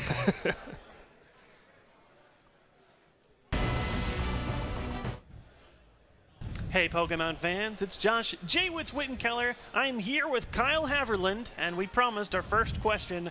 How did you hear about the Regirock? My friend in Springfield, Colton Day, he bought a blister the night before we left, and I saw how that it would be really good in the deck because you used to play Electrike, which is just 50 HP, and it did the same thing. When did you guys leave? We left Friday morning, so Thursday night. Yeah, this is something that was just happened within like the last 3 days. Yeah, I also didn't know I was playing this deck until Thursday night either. So, oh my goodness! Like full credit has to go to Colton Day. This is his deck, the deck that he played at States, and we just worked together to finalize the list. We figured out Regirock was good. We bought them from the blisters, and we realized that they were legal, and we quickly put them into our deck, and we just started working on the final list, and we've been test playing since. Oh man, it's so great too. I love that the barrier prevents it from getting discarded from all of Toad shenanigans. It's like Groudon, but not. It completely swings the Toad matchup in my favor. Like I have not lost against a Toad deck today, so it's super good to like some rounds I'll just have like 6 energy on the on it by the end of the game. He takes them. You can't. It's like you can't even Lysander it. You know? Yeah, just no Lysander, nothing. Those energy are on board, and that's what you need in this deck is energy. That's great. There's so many like creative cards in here. Like, what made you decide? Like, we saw like Trevenant doing some work, Malamar doing some work. Yes. Why Trevenant? Trevenant, it's a really good grass attacker, the best one. Beforehand, you'd play Genesect and back at States, and then we realized that Trevenant was better because we don't run Plasma Energy the deck, so there's no extra synergy with that. He has a better first attack. You can attack with just colorless, so you can just have like 3 fairy or a fairy on DCE, and you're 2 hitting a Seismitoad after weakness. So like by the end game, you are always going to be hitting something for weakness, and Trevenant was just our choice for a huge grass attacker. And we saw you were really obviously the first game was gone in the second. You know, all of a sudden Manectric attacked, but that second game seemed like you were going to pull ahead, and accidentally threw it away. How did it feel? I guess at the moment we saw you do this beautiful deadpan look over at the camera. Yeah, just super nervous. I have had a 5-game losing streak on stream through state championships. So well, that's dead now. Yeah. Yes, it is dead now. I finally won. It was a good matchup for me, and it is so good to like make it where I am such a high standing going into top 32 tomorrow. Because 21 points will definitely be safe, at least. Oh yeah. So, and you still got another game to play too. So another round to play. Hopefully no more screw-ups. Apparently the strategy of 2 supporters in a turn does not work. So have you played a lot of other like Aromatisse-based decks throughout the season? I have never played Aromatisse this entire year. I played only Eviltal the entire year until this tournament when Eviltal's not quite as good as it used to be. It could still be viable. I've seen some people play it today, but it just didn't fit my liking as much as the rest of the year. Well, hey, I mean, you still get to throw an Eviltal in here. I still have Eviltal. It's still in my heart. It's there as my dark attacker. Oh, beautiful. And also, how about the Skyfield? It's funny. We've seen, like, everybody knows the Rayquaza combos, kind of what it was made for, but we've seen, like, 3 different decks now using Skyfield that aren't Rayquaza. Skyfield's amazing. Just other decks, just being able to have that extra bench space. Yeah, especially with this deck, we run 20 Pokemon, 14 unique Pokemon. Yeah, and so I mean, you guys can't see it on the list, but Yeah. it's just like a line of Oh, text. yeah, it's just like 3 2s and just ones all the way down. One. I think we play 21 ofs in the entire deck, so it's a lot of cards to go through. And Skyfield, originally when we were playing Laserbank, usually you think Toad needs Laserbank to do damage, but what we realize is Toad's 30 or 50 damage with a Muscle Band is enough to keep you in the game long enough with the item lock that eventually once you get a bench of 8, you are going to win the game. Right. So. Well, huge props to you. It was a lot of fun watching the match. I'm sure everybody got a huge kick. We got to see Manectric. Yes. We got to see Darkrai's Night Spear. You know, it's been a while since I've heard that one. Been a while since I've used that attack, and I've played Yveltal all year. Maximar, you know. Maximar for the... And all the knots of the Trevenant EX. It's been a lot of fun. Congrats on overcoming the nerves from Game 2, beating your streak, and hopefully we catch you again tomorrow in Top Cut. Thank you very much, Jowitz. Good evening, or I suppose morning, depending on where you are in the world. It's Josh Jaywitz Wittenkiller here with Kyle Pukasukovic for our last Pokemon trading card game match of the night. We've played 8 rounds already. These players have to be exhausted. 45 minutes, 2 out of 3. Even 50 minutes. 50 minutes, yeah. Oh, it's just so much. So round number 9, we have 2 players at the top table right here. We have Ross Cawthon, who we featured very early on in this tournament, going up against Alejandro Luna. So 2 players from the Chicago area, 2 very experienced players. This should be a very, very good matchup. I'm excited. These are 2 players that we've had on stream before. We've seen Ross already, still running his Raichu gimmicks, and Alejandro Luna, the most basic list I've ever seen. Wobbuffet and Groudon. There's no techs in here. There's no tricks. There's 9 Pokemon. It's just Wobbuffet and Groudon. That's the deck. Hey, and it's pretty effective. We see Honda starting off double Wobbuffet. So I think if you're Ross, you're probably looking at that and going, are you kidding me?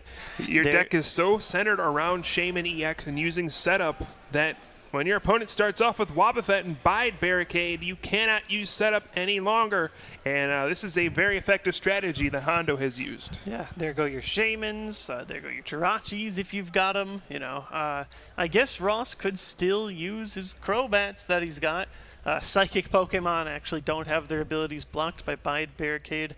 But still, that's the whole point. Wobbuffet is just there to say, hey, no more Shaman nonsense. I'm going to build this Groudon real quick. Right.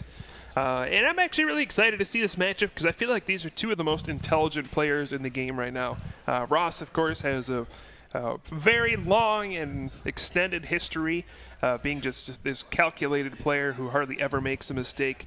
And Hondo, an extremely intelligent player as well. Maybe not as well known, but definitely one of the best. He's one of the hidden gems in the Pokemon community. He always plays so well and always makes such great deck choices. Yeah.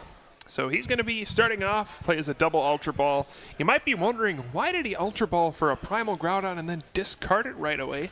Well, he actually runs one Maxie's Hidden Ball trick. It allows you to take a fighting Pokemon out of your discard pile and put it right onto your bench. So he can use that to get Primal Groudon in play without having to Mega Evolve. So he had just 1 card left. It's like, oh, is it Maxie? No, it's a Juniper, but that's still an option that you can have at some point.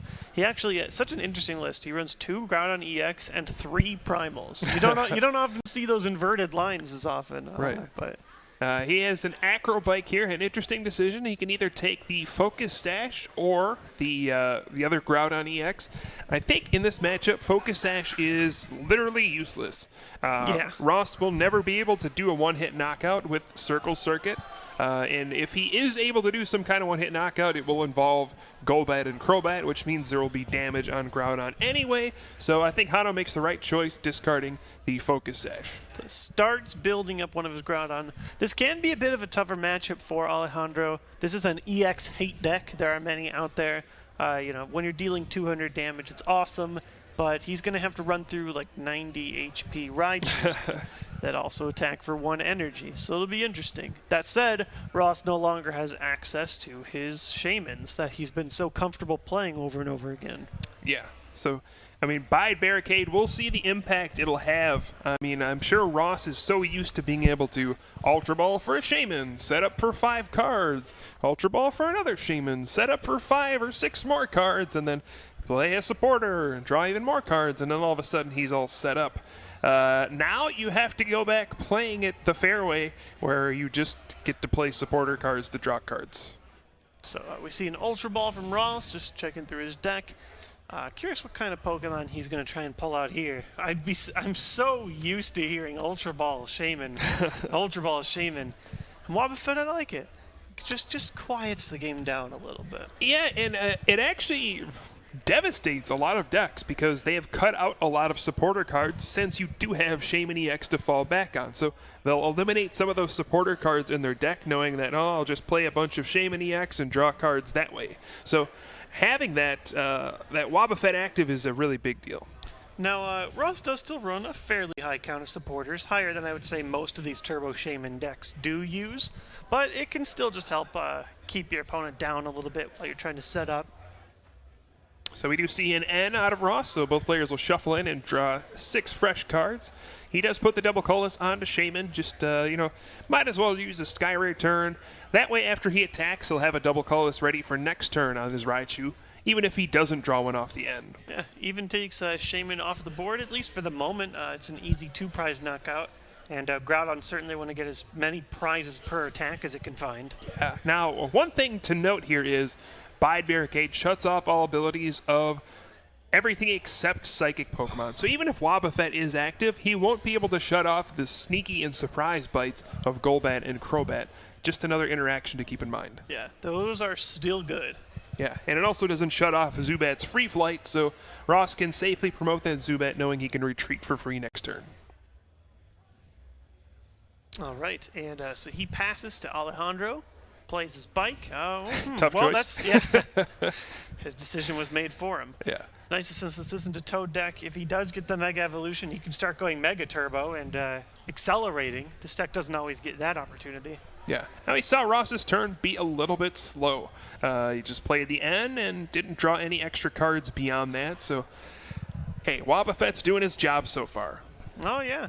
He just sort of sits there and, just does nothing. Bides his time. Yeah, I'm actually. Sorry, I trailed off. I'm like leaning in really close to the monitor, seeing if I can read that the Pokedex entry. Oh, okay. If attacked, it inflates his body to build up its counter strike. Oh, while this Wobbuffet maybe not countering, it certainly is sitting there like the punching bag that it is. It's countering Shaman pretty well. It's countering with abilities, biding his time. So we see another Trainer's Mail. You can look at the top 4 and pick one of the trainer cards there. He could take that Scorched Earth that will replace that Skyfield Stadium and also give him an option to discard a Fighting Energy and then draw 2 cards. So looks like Scorched Earth is probably going to be his choice here. Gets rid of the Skyfield. And, maybe gets him some extra cards as well. Yeah, he certainly doesn't care about Skyfield's effects. He he can't even bench that many Pokemon. He runs 6 basic Pokemon in the deck. Yeah, just a sharp contrast between these two decks. Ross, how many basics? 17? 17, I think, was the number. Hondo, 6. 6.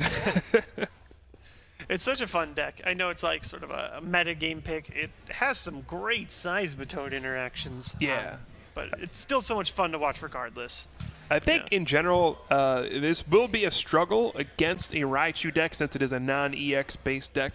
Wobbuffet kind of making this a little easier since, you can slow down their fast setup and buy some time to power up some big Primal Groudon EX. But in general, I think Ross is probably favored in this matchup. Oh, yeah. No, it's... Ross's deck is all about 2-for-1s, and Alejandro just keeps giving him the 2s. Even with 240 HP, it's a long struggle. He does run some gimmicks. He's got does he run any kind of way to switch between the Groudons or heal, or did he just opt to just go in all in? I'm realizing. Yeah, I think it's doesn't even have the. Just kidding. I know he was talking about the scramble switch. Doesn't have that. Oh yeah. It's just Groudon, just Lone Ranger. Groudon, Mega Turbo, let's hide behind Wobbuffet, charge up a gigantic attacker, and go. All right. Yeah, that strategy's hard to go when you have like Raichu doing 1 for 160. Yeah.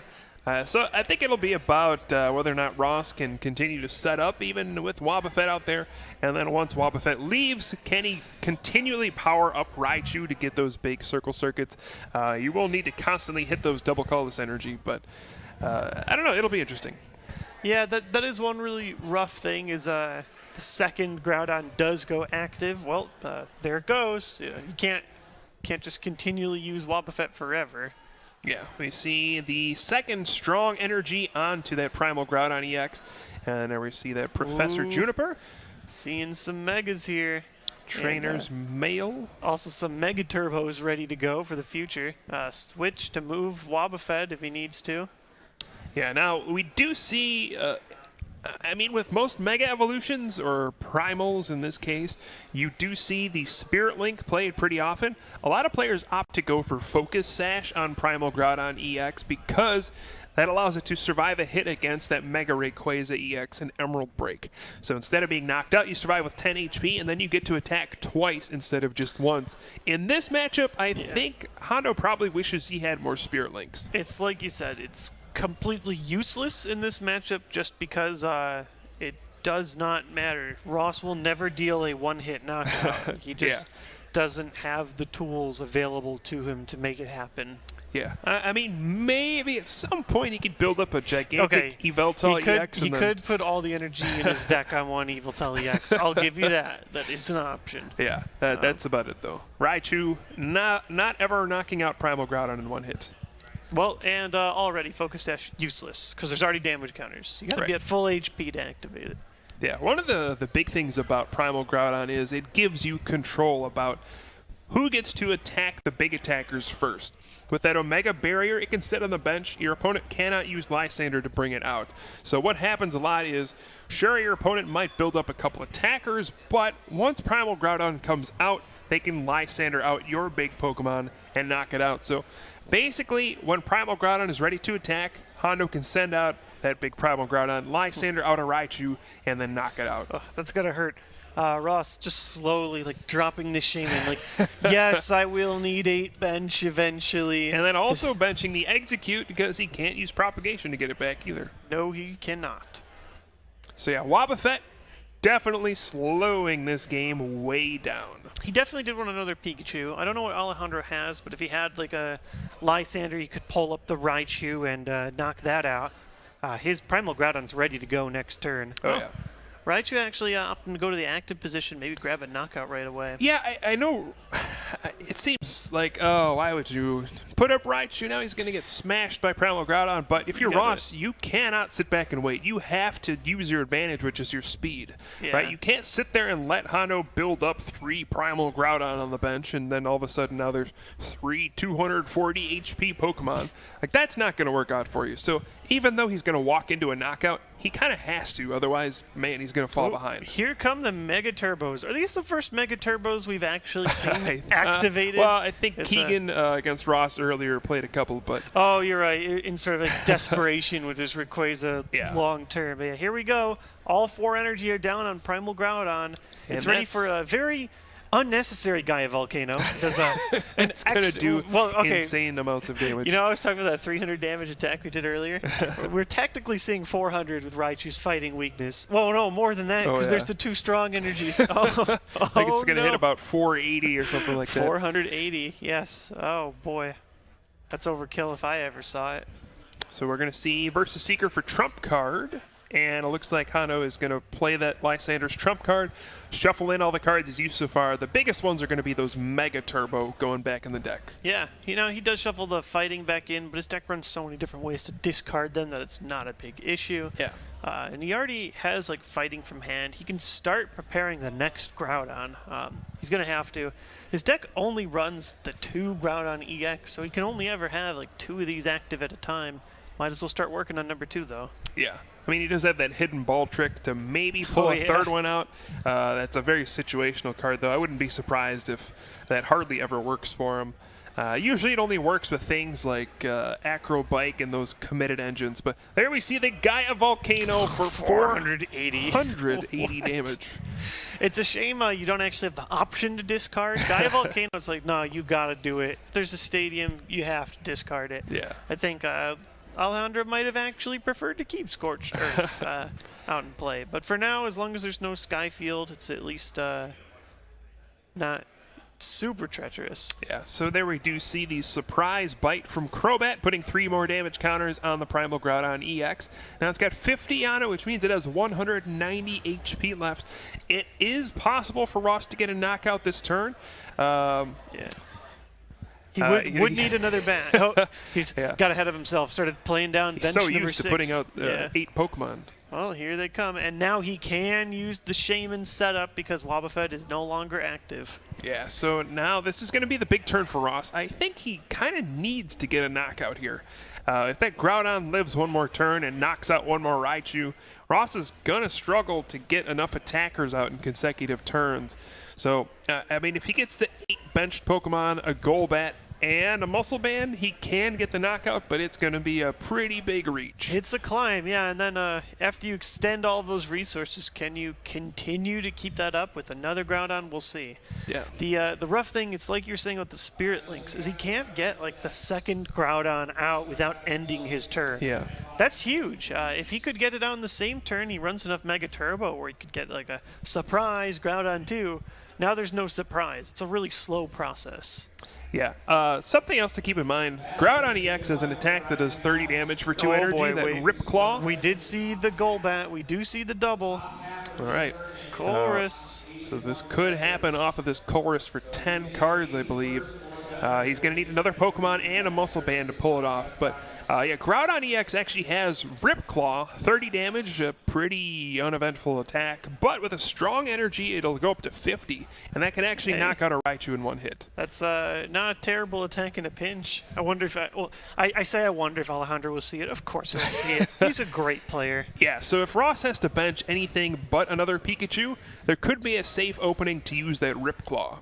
Well, let's see. Do we see Muscle Band Basic? He gets 10 cards. Yeah.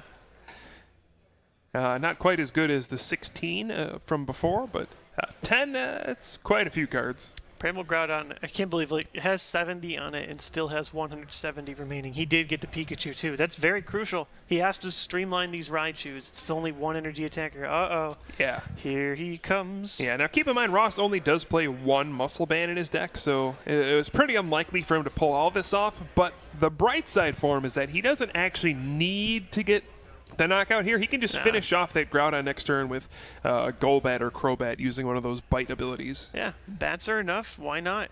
And so look at this. Look at all that damage. Oh my goodness. 5 dice. I think that's a little too much. That should be no, 5. wait a second. Yeah, I was good. 5 dice. Oh, bye, Groudon GG. No, there we go. I think it should be 230, so There that should we- be a 5. and There we go.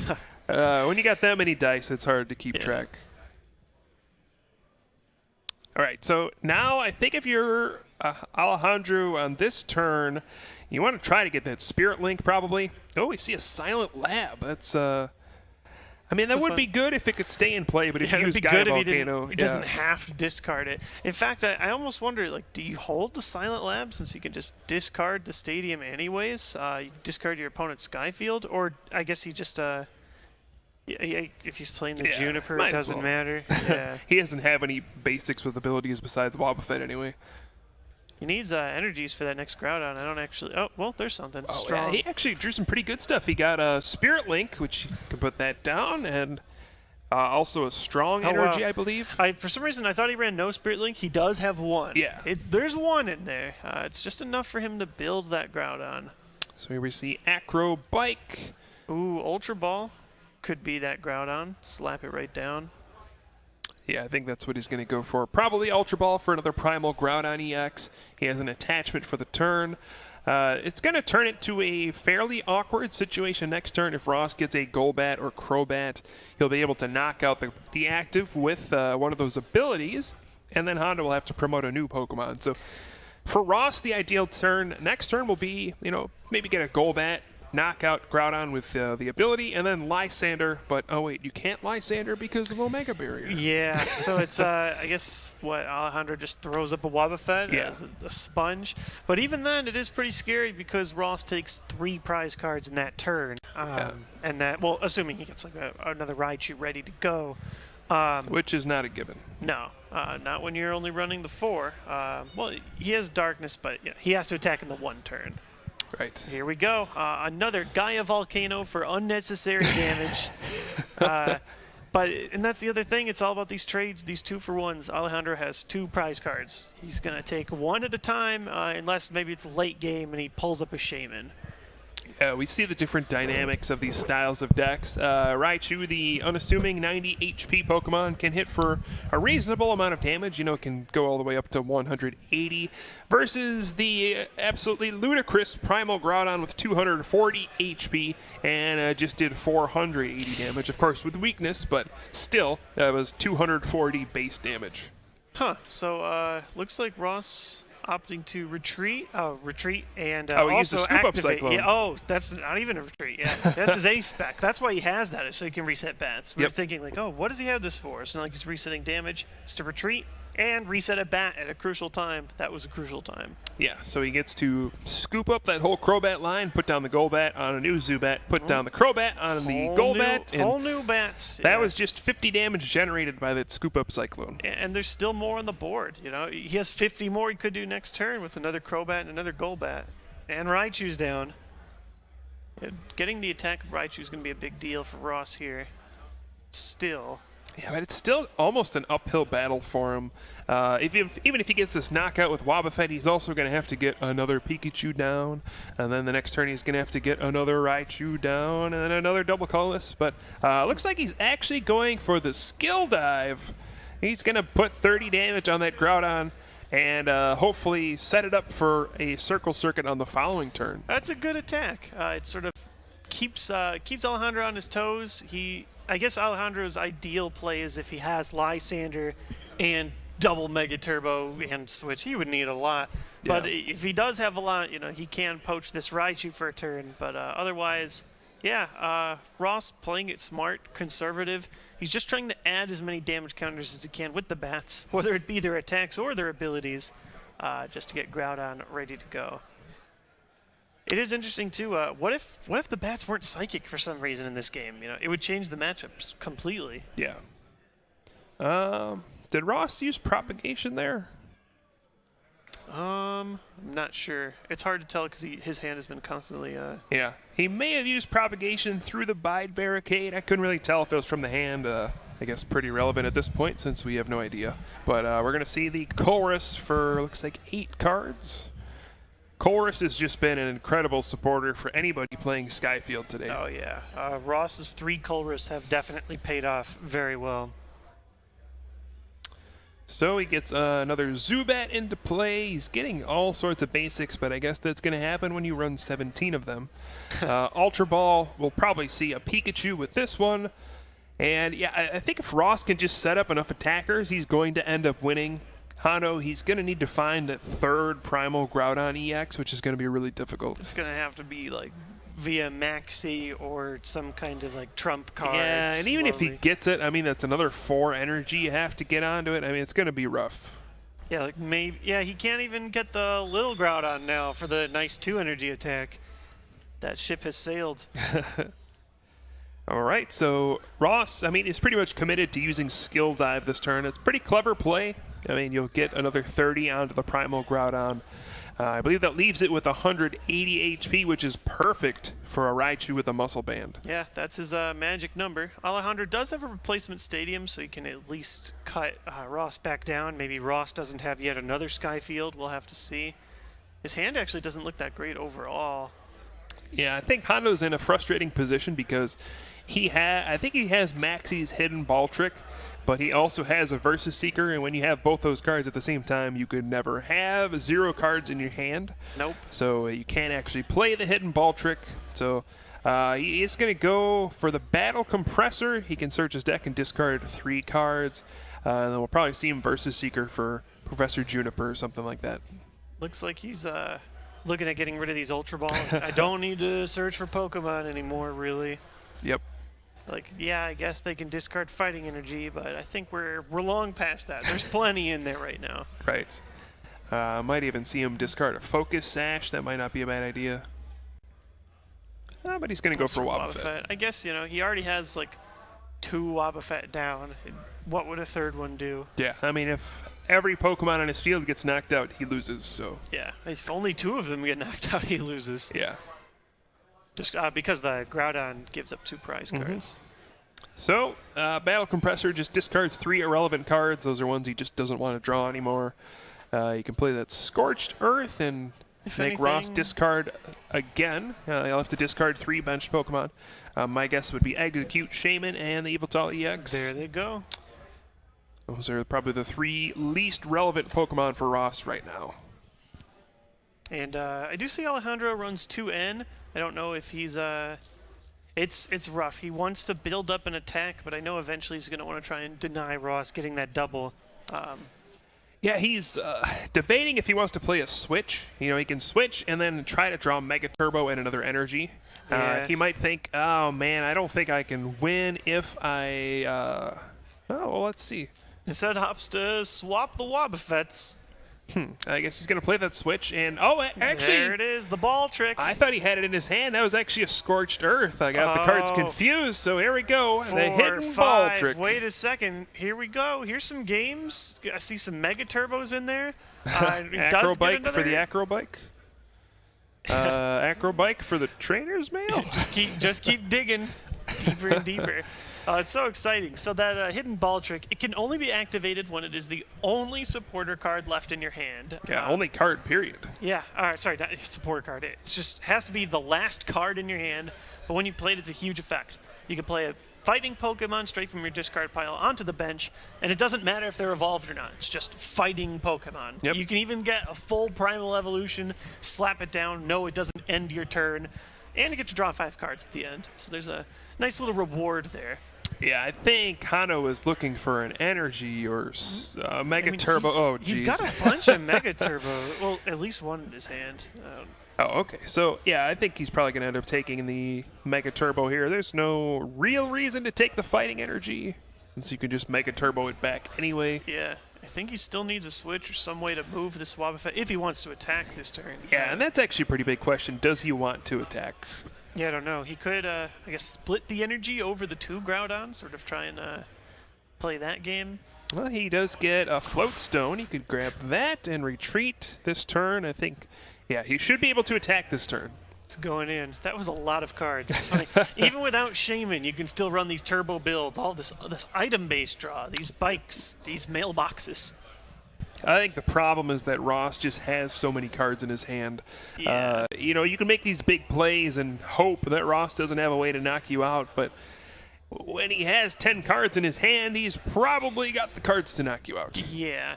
I mean, maybe he sets up a play where he can, end his opponent next turn, and he would need dreams. He would need deep dreams, Mega Turbos for miles. And he only draws 3 cards off his own end. But let's say Ross, does knock out Primal Groudon.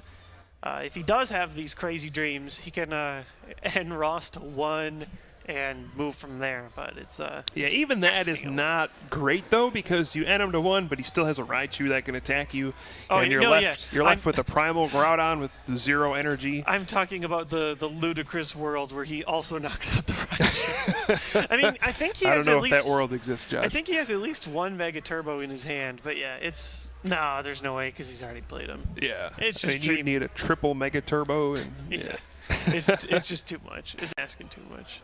Yeah, so this is going to be probably the turn of the game. If Ross can get a Skyfield and that full bench of 8 and either a Golbat or a Muscle Band, he can hit for the damage to knock out Primal Groudon EX and prevent Hondo from being able to get another knockout.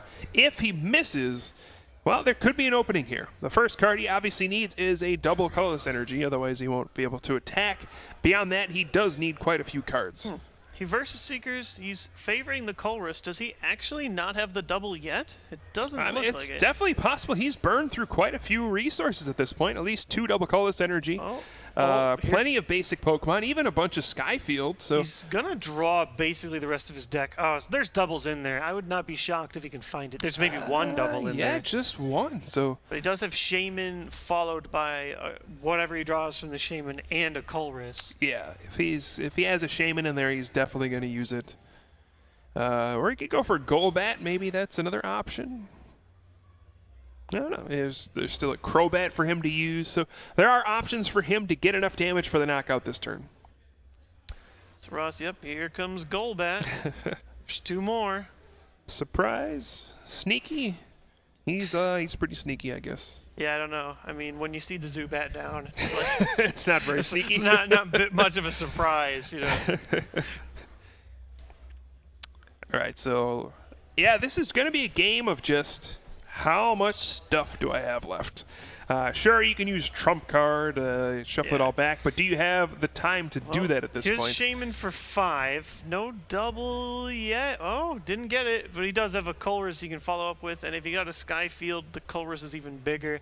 If he does whip it, though, he is in this weird spot. Yeah, I mean, if he misses an attack He's this turn, counting that's like really how big. many cards are left in my deck. What were the odds? Well, yeah, he also has a Colress. He might have, like, the debate, do I Colress or play a Juniper?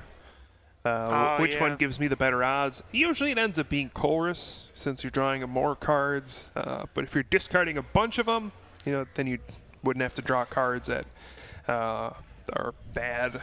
Yeah, well, he opts to go for the Juniper, basically guaranteeing the double. I mean, how many cards are left in his deck? No. Oh, I don't see it yet. I still don't see it. Whoa! Whoa! Whoa. Oh. Whoa! I mean, I didn't see it there. Maybe I missed it. Maybe I'm creating false hype. I don't think I am. I didn't see it either. See another Raichu? Oh, man. That's a big turn. It's a big deal. Like, what So is... this might be the first break that Hondo really catches in this game. Ross has been pretty non-stop aggression with Raichu, hitting the Golbat and Crobat when he needs to. We do see another Crobat, speaking of that, but if he misses the attack here, we could see some interesting stuff. I don't see any Skyfield. He just kind of has to retreat and wait. Now would be where Alejandro's dream end would be very good. Oh, yeah. There's still Mega Turbo in hand. Like, he can Yeah, start working on the next Groudon, too. That's his third one, so at best he powers up another Groudon in 3 turns. We do see Computer Search. I mean, I would be interested to see what he's going to take. He could go for like Lysander and bring out one of those Raichu, but I think, I don't know. This has created an awkward spot where he can take one knockout and then Lysander Shaman next turn for the game. Yeah, I mean, that's looking really appealing. Just needs to make sure he can keep his attacker alive long enough. Right. I think Hondo's also in a spot where he has to count how many cards he has left. Yeah, like, does he have a trump card left within the deck? Does he have a trump card in the prizes? Yeah, can he afford to play a Juniper, basically? Yeah. And it looks like he has more than enough cards, probably around 10 or so. So if he plays a Juniper, he won't deck out immediately. Yeah, it's still going to be kind of tough. That was a big turn. It definitely was. It turned Alejandro from like, oh, he's probably going to lose to I'm actually genuinely not sure. Oh, did he just via Seeker for the trump card, looks like? Yeah, he did. I think he might have had a Mega Turbo. Did he not play that before the trump card? Oh, man, I don't think he... maybe he didn't have a basic fighting. He's had to have discarded more than 3, right? You'd think? I'm not sure. The other problem here for Hondo is that he can't actually knock out Crobat. There's no stadium in play. Yeah, that's also weird. So Ross misses an opportunity, gives Hondo a window. Hondo cannot take advantage, and yikes, this is going to be weird. Didn't do anything with it. I mean, another strong, just short. You know, he can hit for 140 damage, minus 20 for Crobat resistance. I'm not sure if he forgot about the resistance or maybe he just couldn't afford to play that Juniper this turn, but no matter what the case is, he's going to be short knocking out the Crobat. Sometimes Crobat, you know, he is tough to knock out. 130 HP, it's not the most in the world, but oh well. And Whoa. I don't know what's going on here, folks. Oh, man. Like, I get that he has all those tools back in his deck, but that's just such a huge reset. Like, Yeah, I think he's getting really scared that Ross has like a double colorless energy and can get a knockout. This may be just overthinking a situation, Yeah. right? I mean, you just kind of need to take the chance at this point. I would have risked it. I mean, when your opponent hands you like that silver platter turn, I'm going all in. You know, Oh Yeah. boy, I've never seen like the 4 discard retreat. It hurts. Yeah, it's pretty brutal. And Ross is going to play that Juniper. He's going to draw a fresh 7. All 4 double colorless are live again back in the deck. He does have less odds just because he has like more deck left, but you know, I can only imagine Ross gets a double colorless energy faster than Alejandro gets 4 energy on Yeah, one of I his mean, he also megas. left himself with 0 cards in his hand. He's really he just like knows like, oh, you know, I'll top deck the He's Juniper. really at the mercy of the top card of his deck at this point. Oh, that was such a painful play to watch. Yeah, I mean, I don't know if there's a whole lot he could have done. I mean, No, if you just take the risk, it's really brutal to hit a Crobat for 100 damage. And then, like, if Ross hits that double colorless, he just retreats and circle circuits for the knockout. It's pretty gross. I mean, you're just kind of in a bad spot no matter what.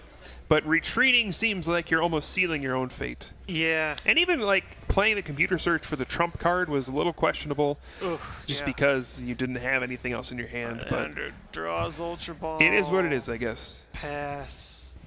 I mean, well, I'm saying pass. Like, I mean, he could retreat. But He has no cards in hand he can play. Ross has everything. Oh, that's rough. Yeah, and Ross didn't get any energy at all last turn. I mean, if he got even just a darkness energy, he could have used Skill Dive again, tried to soften some things up. We'll see if he has another supporter card this turn. Odds are he did draw at least one or a Versus Seeker to start drawing more cards in his deck. There's the Scoop Up Cyclone, so more those bats are incoming. coming back. He might just do it with the bats. You know, So Zubat going to come back down. Pikachu making that benched Pokemon number 6. And, you know, if he has a Chorus or something, this could be another big turn. yeah. He has the world's in his hands again. Like for a brief moment, it looked like he was starting to slip, but Alejandro just didn't have a strong enough hand, didn't have anything to play. Oop, there it is. Versus Seeker Oh, for the boy. big Chorus. Here we go again. Drawing just 11 cards. Yeah. Oh, just 11. I'm sure Hondo would like one of those right now. Yeah, don't think. I don't even think he plays it, though. Nope. I looked. I was thinking like, what's the best card he could top deck? Yeah, Well, Juniper. yeah, Juniper for him since he doesn't run the Colress. All right, now you got to wonder at this point, where does time factor into the equation? Yeah, this has right. There's been only a- 50 minutes in this round. This game has got to be pushing it. I mean, this is going on for quite some time. Just been kind of a slow-moving game. I think this will probably be the only game that finishes. So how does that factor into your decision-making here? You know, I guess if I was Alejandro, like, I guess I would have scooped a little while ago once it started looking bad. Like, after that one turn when you retreat for 4, like, do you really think you come back from that? I mean, I'm sure that there are outlets. Yeah, here comes the double. Like, at that point, if that's your play, like, just retreat and wait. Maybe just scoop, try and push it to game 2. Yeah, I mean, unless you feel like you can exhaust the entire 50 minutes, like, that's a pretty bad situation. Like, if this game goes to a tie on one game, which is pretty ridiculous, Yeah. that's really your only way. I don't really know what else he's expecting to do. Draws Mega Turbo, useless, nothing in the discard pile. Here come the Raichus. Yeah, he's all got Ross 2 needs is Raichu powered up at this point. It's just Lysander. It's almost the writing on the wall at this point. That turn where Luna did the trump card, like, did he just have no other option? Like, he had the VS Seeker. Did he just? Yeah, I wonder how many cards he had left in his deck. I mean, if he plays something Maybe- like a Juniper, then Maybe he had like no other VS Seeker to I don't make know. sure. I don't know. I mean, that's something I'd have to go back and look at. And maybe it's just a situation where he was thinking a little bit too much and just kind of overcomplicated things. Maybe saw something that wasn't there or decided, I don't know, maybe he just needed his resources back. I'm not too sure what the situation was. There's an infinite amount of weird things that can happen after you've played 9 50-minute rounds. And with the Luna's deck, I'm sure they're slow games too. It's not like he's just blazing through. He's probably had to just like slowly calculate. So there we see the Circle Circuit knockout, and this has to be like a monster turn. Like, I don't know what you can even do at this point, and he can't do anything. So the Ultra Ball for the Shaman, he doesn't run. Yeah, that's game. So Ross takes a long, arduous game 1. I mean, that was. I was tired watching. I can't imagine how it was playing. I mean, that was a long game, but it was a pretty good game to watch. We get to see 2 contrasting styles, no doubt about it. The Raichu, more aggressive, speedy deck with a smaller Pokemon against the Primal Groudon. Just takes a long time to build up that big dude. It certainly is exciting to see the big dude. It's just, he's geared for a completely other matchup. You know, it's Toad hate. You're trying to knock out Seismitoad in 1 hit and really abuse the fact that with your barrier, you don't have to deal with Hypnotoxic Glazer, Lysander, all that good stuff. He didn't make this deck thinking, oh, I'm going to stomp these Raichus for 480 damage. Yeah. It's just, it's overkill, and it's overkill for just 1 prize. Yeah, I think if Honda were expecting Raichu decks, you would actually just include a couple Landorus EX in your deck. Oh, Landorus for real. Oh, yeah. Hammerhead would do tons of work here. On there. Yeah. But, I mean, in a world where Seismitoad and Mega Rayquaza are your most popular opponents, Landorus isn't very good anymore, so... yeah, I mean, it's just kind of how the metagame shaped up. You don't want to play Landorus against Seismitoad and Rayquaza.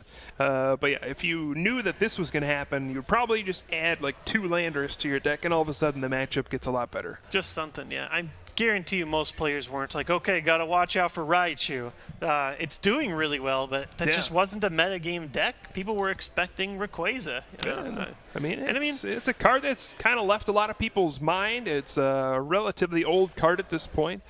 And, hey, sometimes cards get revived when new sets come out, and this is an example here with Skyfield. Oh, yeah. So both these players getting ready for Game 2. Not sure if we'll be able to complete it. That first game took up a huge chunk of time, but we'll see.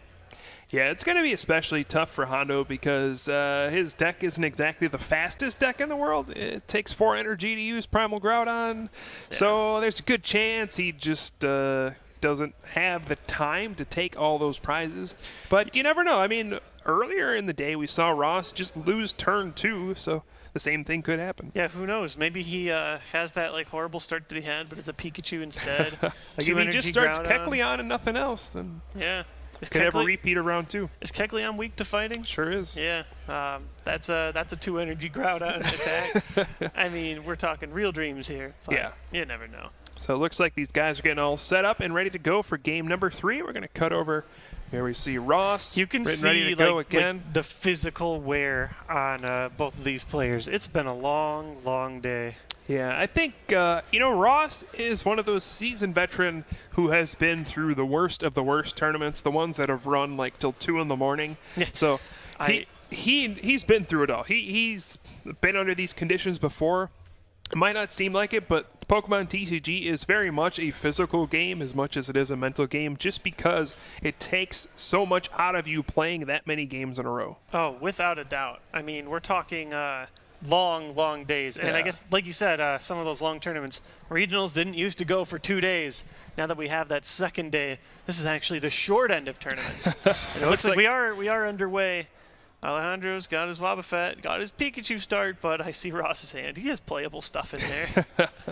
Yeah, but maybe we'll see Hondo take kind of a different approach in this game. Maybe he can afford to be aggressive with Groudon and go for the Rip Claw strategy. Sure, it is super risky because Raichu can knock out Groudon EX in 1 hit, but that may be what you need to go for when you have time going against you. Yeah, I mean, what else can you do? I guess that's the biggest issue for this deck is it's like it goes for 200 damage or nothing. That's like your attack. Like I guess you scrape together this small Groudon attack, but it's a great metagame play. You know, I'm sure Toad hates it. Oh yeah, Toads hate him. But I was talking about Toad counter. Here's your Toad counter right here. But, definitely. When there's no, it's like Toad counter against like meta counter.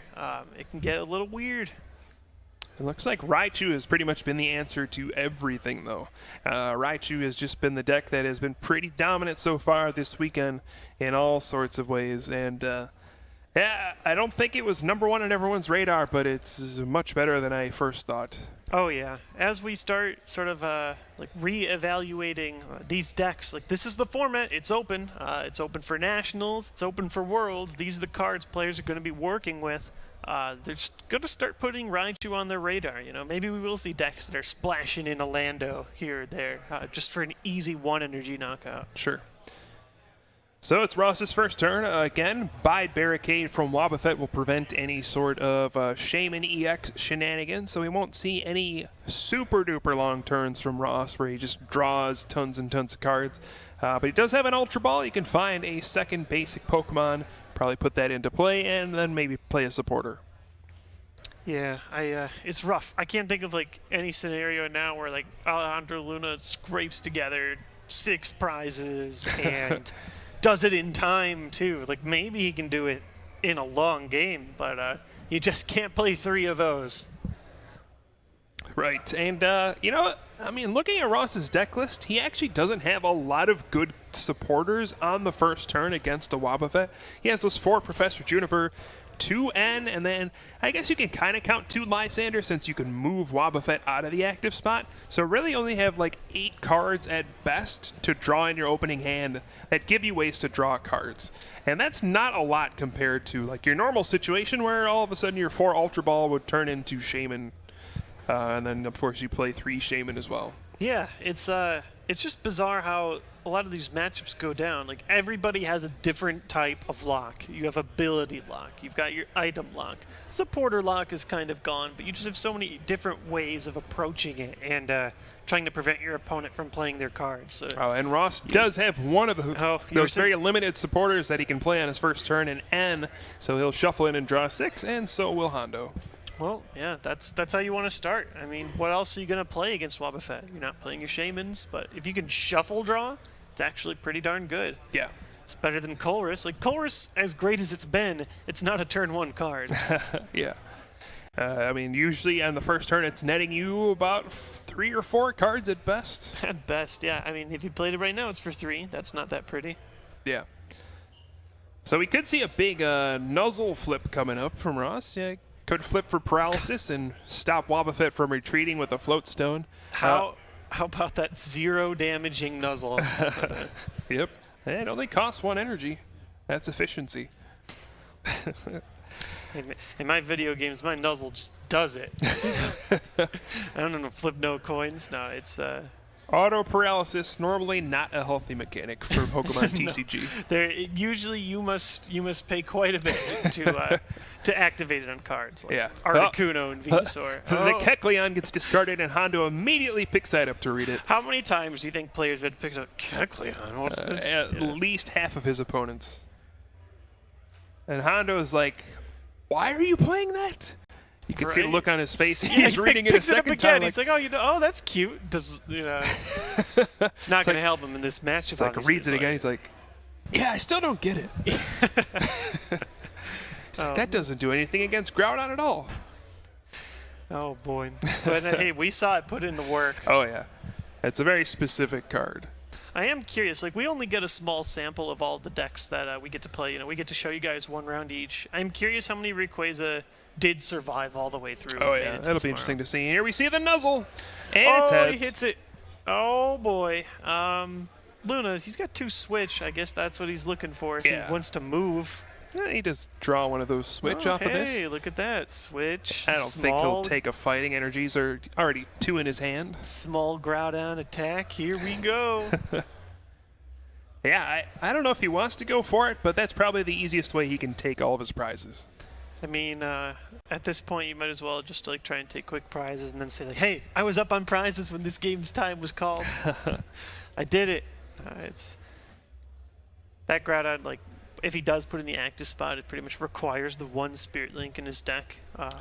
Yeah, this could set up an interesting spot. If he gets the Rip Claw this turn for the knockout and then also survives, he could then Spirit Link the next turn, do the Primal Groudon, Mega Turbo, and power it up. I don't know what he's trying to go for, so though. close. He's like, do I play this and end the turn? I mean, I guess he could do that.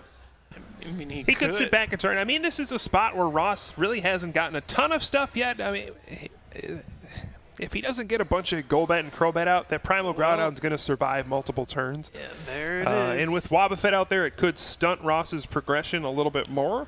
So, I mean, getting that out's not bad. You slow your attacking down by at least one turn, but that's not the end of the world. Oh, yeah. No, I mean, like, if we're playing this game long form, I don't hate the play. I just know like, there's no time left. It's just so rough. And again, I don't know if we know that for sure, but Oh, that was just time of the round right there, I think, is what I just heard. I think so too. But they might be in a different timing. That's true. Sometimes the players playing here are different, the overall ones. But yeah, you got to think time is pretty much almost expired. I don't think Hondo can knock out every Pokemon on the field in the couple turns he'll have. You need all the prizes to count as a complete game after time is called, and we have no prizes for everyone. Yeah, look at him. He's like, what am I gonna do? You know.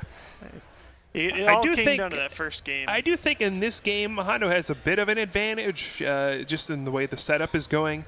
Ross's deck can always explode at any point if he gets enough of those bats into play.